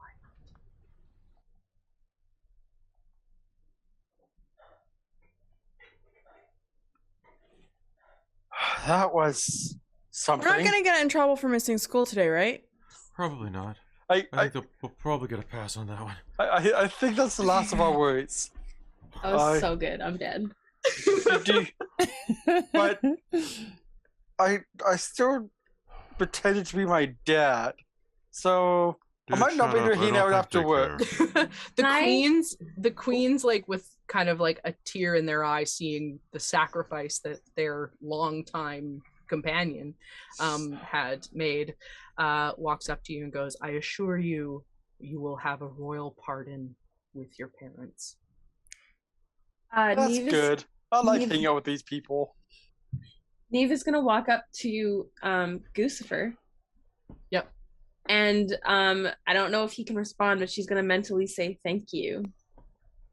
He doesn't respond, but he nods to you. And he looks back out on his lake and kind of waddles back over and like settles back onto it. It kind of nods in this way of like, yeah, this is home. This is fine. This will work. And just sort of wiggles its butt off into the water. Aww.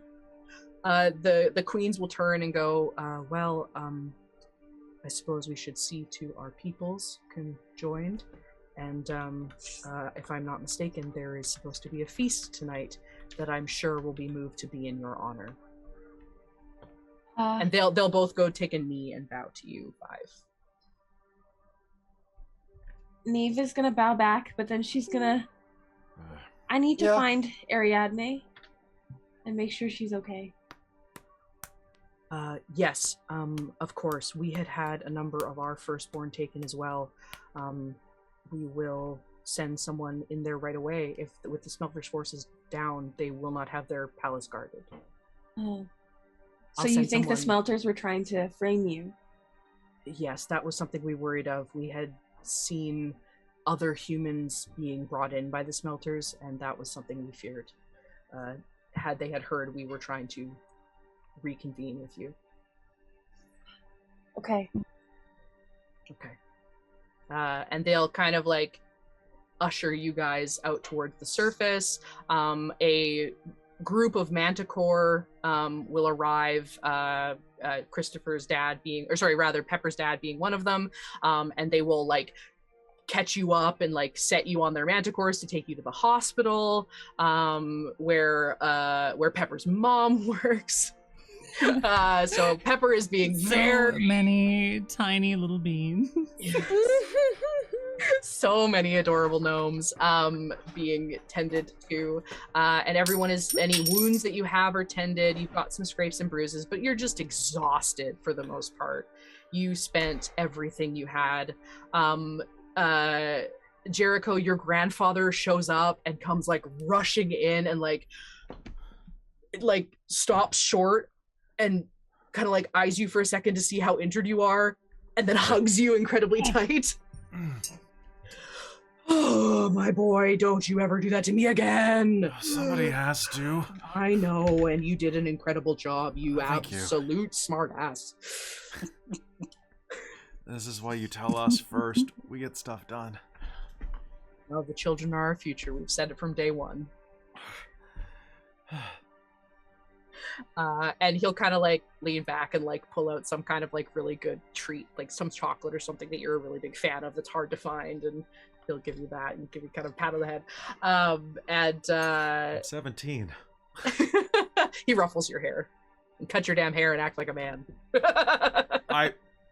That's reductive, but okay. An adult human. Ruffle. I'm trying to learn, okay? Give me a minute. I'm getting there. And then Astrid, your father will come in still like kind of like icing on one cheek and a big handprint of flour on the other, and is like, "Oh, sweetheart, are you okay?" I'm okay, Dad. I actually wasn't that clumsy today. And Jericho made my broom slide better. It was great. We saved some things. It was really good. Oh my gosh, I'm just happy you're safe, hon. Oh my goodness. You are getting so many sticky buns when you get home. Oh. Yes. Oh, I'm so excited for that. And he'll sit down on your bed and hold you close, and she'll give him like a big bear hug. Wonderful. Neve, your mother comes running into your room to give you a big hug, followed much more slowly by your grandmother and great grandmother arm in arm. Hi. And your mom tackle hugs you and just like knocks the wind out of you as she does it. She's like, "Honey, I'm so proud of you. Oh, you did such a good job. And see, I knew you would figure this out on your own, and I'm so sorry I left you to do it by yourself. But this is the only way to do it, is you got to figure it out, and I knew you could do it." Thanks, Mom. Is great grandma still okay?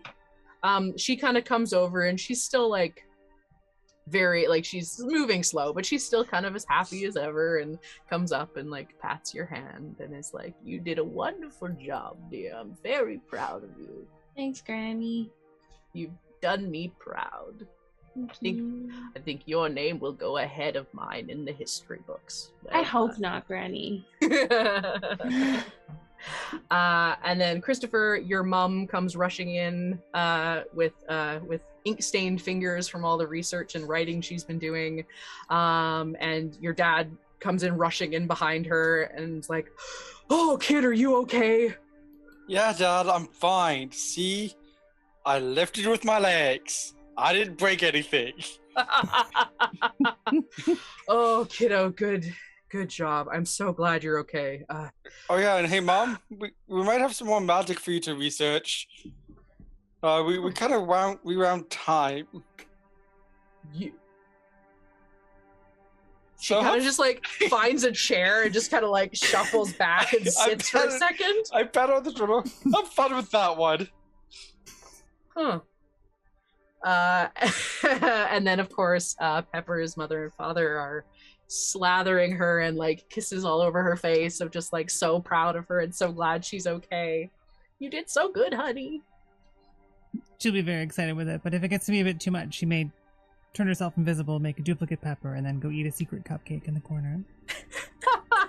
It fools them for a moment, and then they stop and they realize that they're not getting quite as much pushback from when they're like actually trying to kiss you, and they stop. And they start looking around like, Pepper. Okay, fine. You just have to say that's enough, honey. Here you go. And they'll hand you a little cake. The store. Yeah. Exactly. Wonderful. You guys get your rest. You rest for this was barely a morning, and you have rested. And there is a grand ceremony that is both a welcome of the newcomers to the city, who this has been an explosive welcome. A welcome to the Fae Council that have arrived, that have had their names cleared thanks to you, that this was not any kind of attempt on you. It was indeed a gesture of friendship. And this is also a celebration of you five, who single-handedly took down this plot by an ancient's essentially old enemy. And you party and have fun and enjoy your time and are hailed as heroes. Are there any last things that you guys want to do? I think Astra's gonna go up to Jericho and be like, Jericho, did you want to go to this school dance with me later this year? There's a dance? Yeah, there's like the winter ball and stuff. I was just wondering if you wanted to go or something. Sure. Are we all going together? Yeah, okay, I go behind Jericho, tell him shoulder, like, I think she just means you two. Then you just walk away. Well, you're not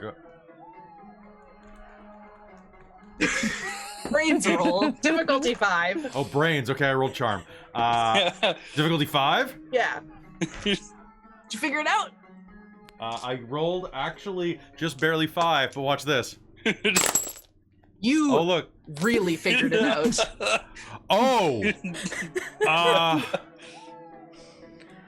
Yeah. Probably gotta learn how to dance.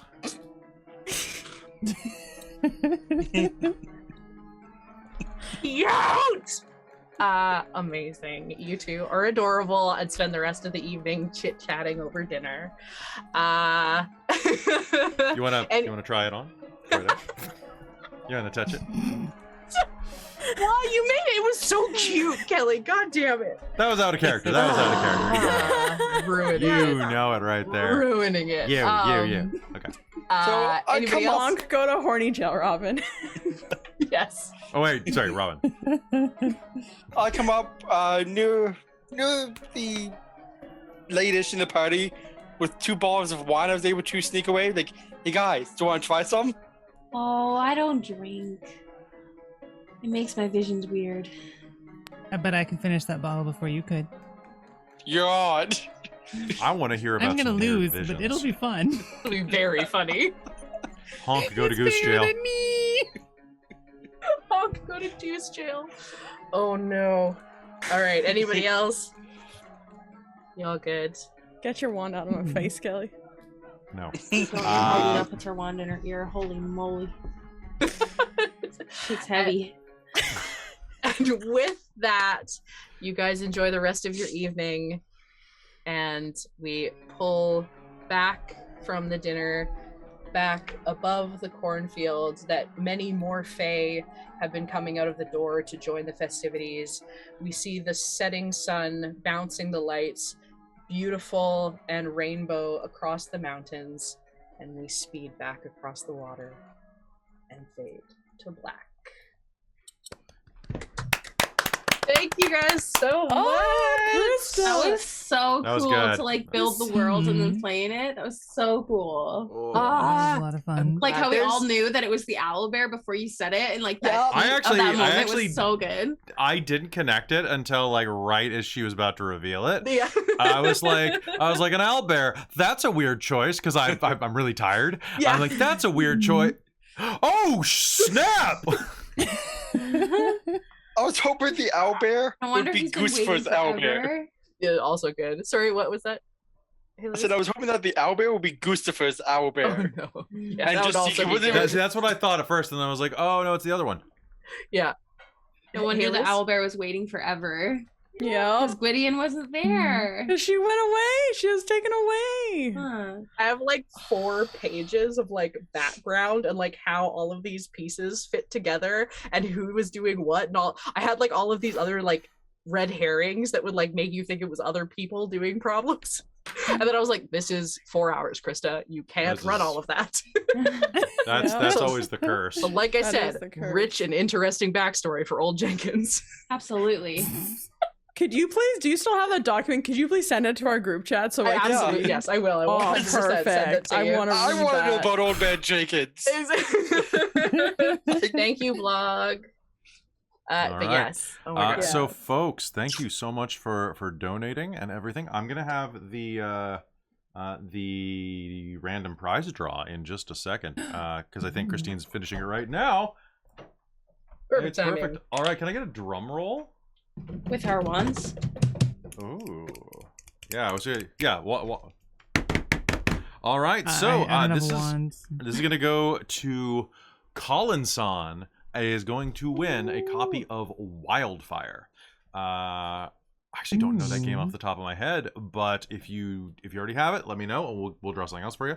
But you get a copy of Wildfire. I will be sending you a Steam code via Twitch, or because that's where I know you for sure. A Steam code over the weekend. Or after the weekend, because it's not going to happen today. So thank you so much, Colin-san, and everybody who donated. Quick reminder that every time you donate $5 or more, you are entered in a prize draw. And at the end of the weekend, we are doing so every game we do a prize draw, and then at the end of the weekend, we are doing a massive prize draw for a set of metal dice that will be shipped to your house by our friends at Norse Foundry. So it's that's the grand prize winner that gets those. So a lot of cool stuff. We've got 2 more games today, but Christa, I'm going to pass it back to you now that that's been done. Awesome. Well, thank you guys so much for playing this game with me. I was really excited about the system and the fact that we were able to build the world together and create this together, and like it was just communal storytelling from the very beginning, and it has been such an incredible experience. This has literally been one of my favorite things I've done is these 2 games with you guys. It's, oh my God, it's been so good. So thank you for doing it with me, and thank you for all being amazing. If you want to find me elsewhere, you can find me most places on social media at ChahistaFX, as well as finding me on YouTube or where podcasts are available for Lasercomb Productions. Then pass it around. We'll go backwards to Hailiiz. Hailiiz, you guys can find me online at Hailiiz on almost all social media, and just because I know that this is a D&D community, my commissions are open and I do focus on D&D portraits, so be sure to check that out in the link, and also patrons get first dibs. Thanks for having me, guys. This was so much fun. This is the best one shot I've ever done. It's great having you. Thank you guys so much. And the next is Bunny.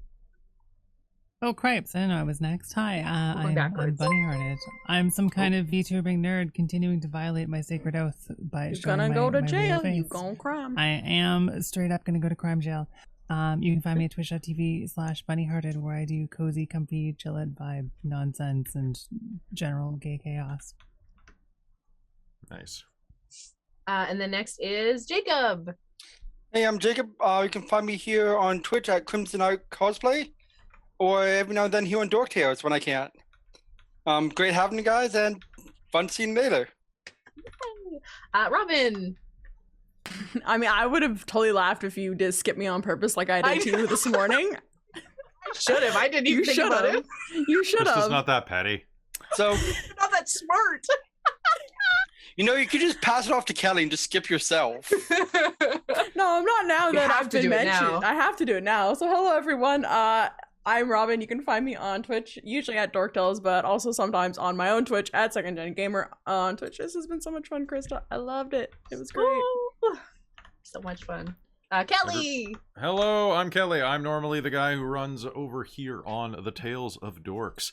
This is my real hair for the time being. I'm so jealous because it's pretty nice, actually. I can't actually grow my hair out like this. I actually have curly hair, so it turns into like this mass. You know, Christa. So I've had my hair longer than this before, and it did not dip past my eyebrows because it was so curly. Yeah. Oh, wow. But if I pulled it, I could pull it down past my chin. Yeah. It was not a good look. But I love this. So anyway, thank you so much for tuning in to Extra Life and for all of your donations. Looking down, we're at 27% of our yearly goal already. And I am very, very proud of all of you. Top marks. Yay! 50 points to Dorktales. Yes. Yeah. And thank you so much for tuning in. There's still 2 more games to come. Ghostbusters is going to be live in about 25 minutes. And then at 8 o'clock, you can join me for the finale, which is Masks Zero to Hero Academia, which is... And that's 8 o'clock Pacific time. Pacific. Yes. It's Pacific. Don't be specific. Don't be Pacific, or do be Pacific. It doesn't matter. Do be All right, Pacific. so, folks, we will see you in the next video, which will be very shortly. Subscribus Maximus. Expecto Patreonus. There you go. All right, there we go. All right, any last words, Christa? Patronum. Thank you so much, guys, for playing this for me. It has been an absolute honor, and thank you for having me. This is my last game of the weekend, so thank you so much for having me, and it has been wonderful. Kelly, you are amazing and deserve all of the love and incredibleness in the world. I just want it from you. No. Oh, well, you've got it all from me for sure. Thanks. All right, we'll see you later. Bye, everybody. Bye. Bye.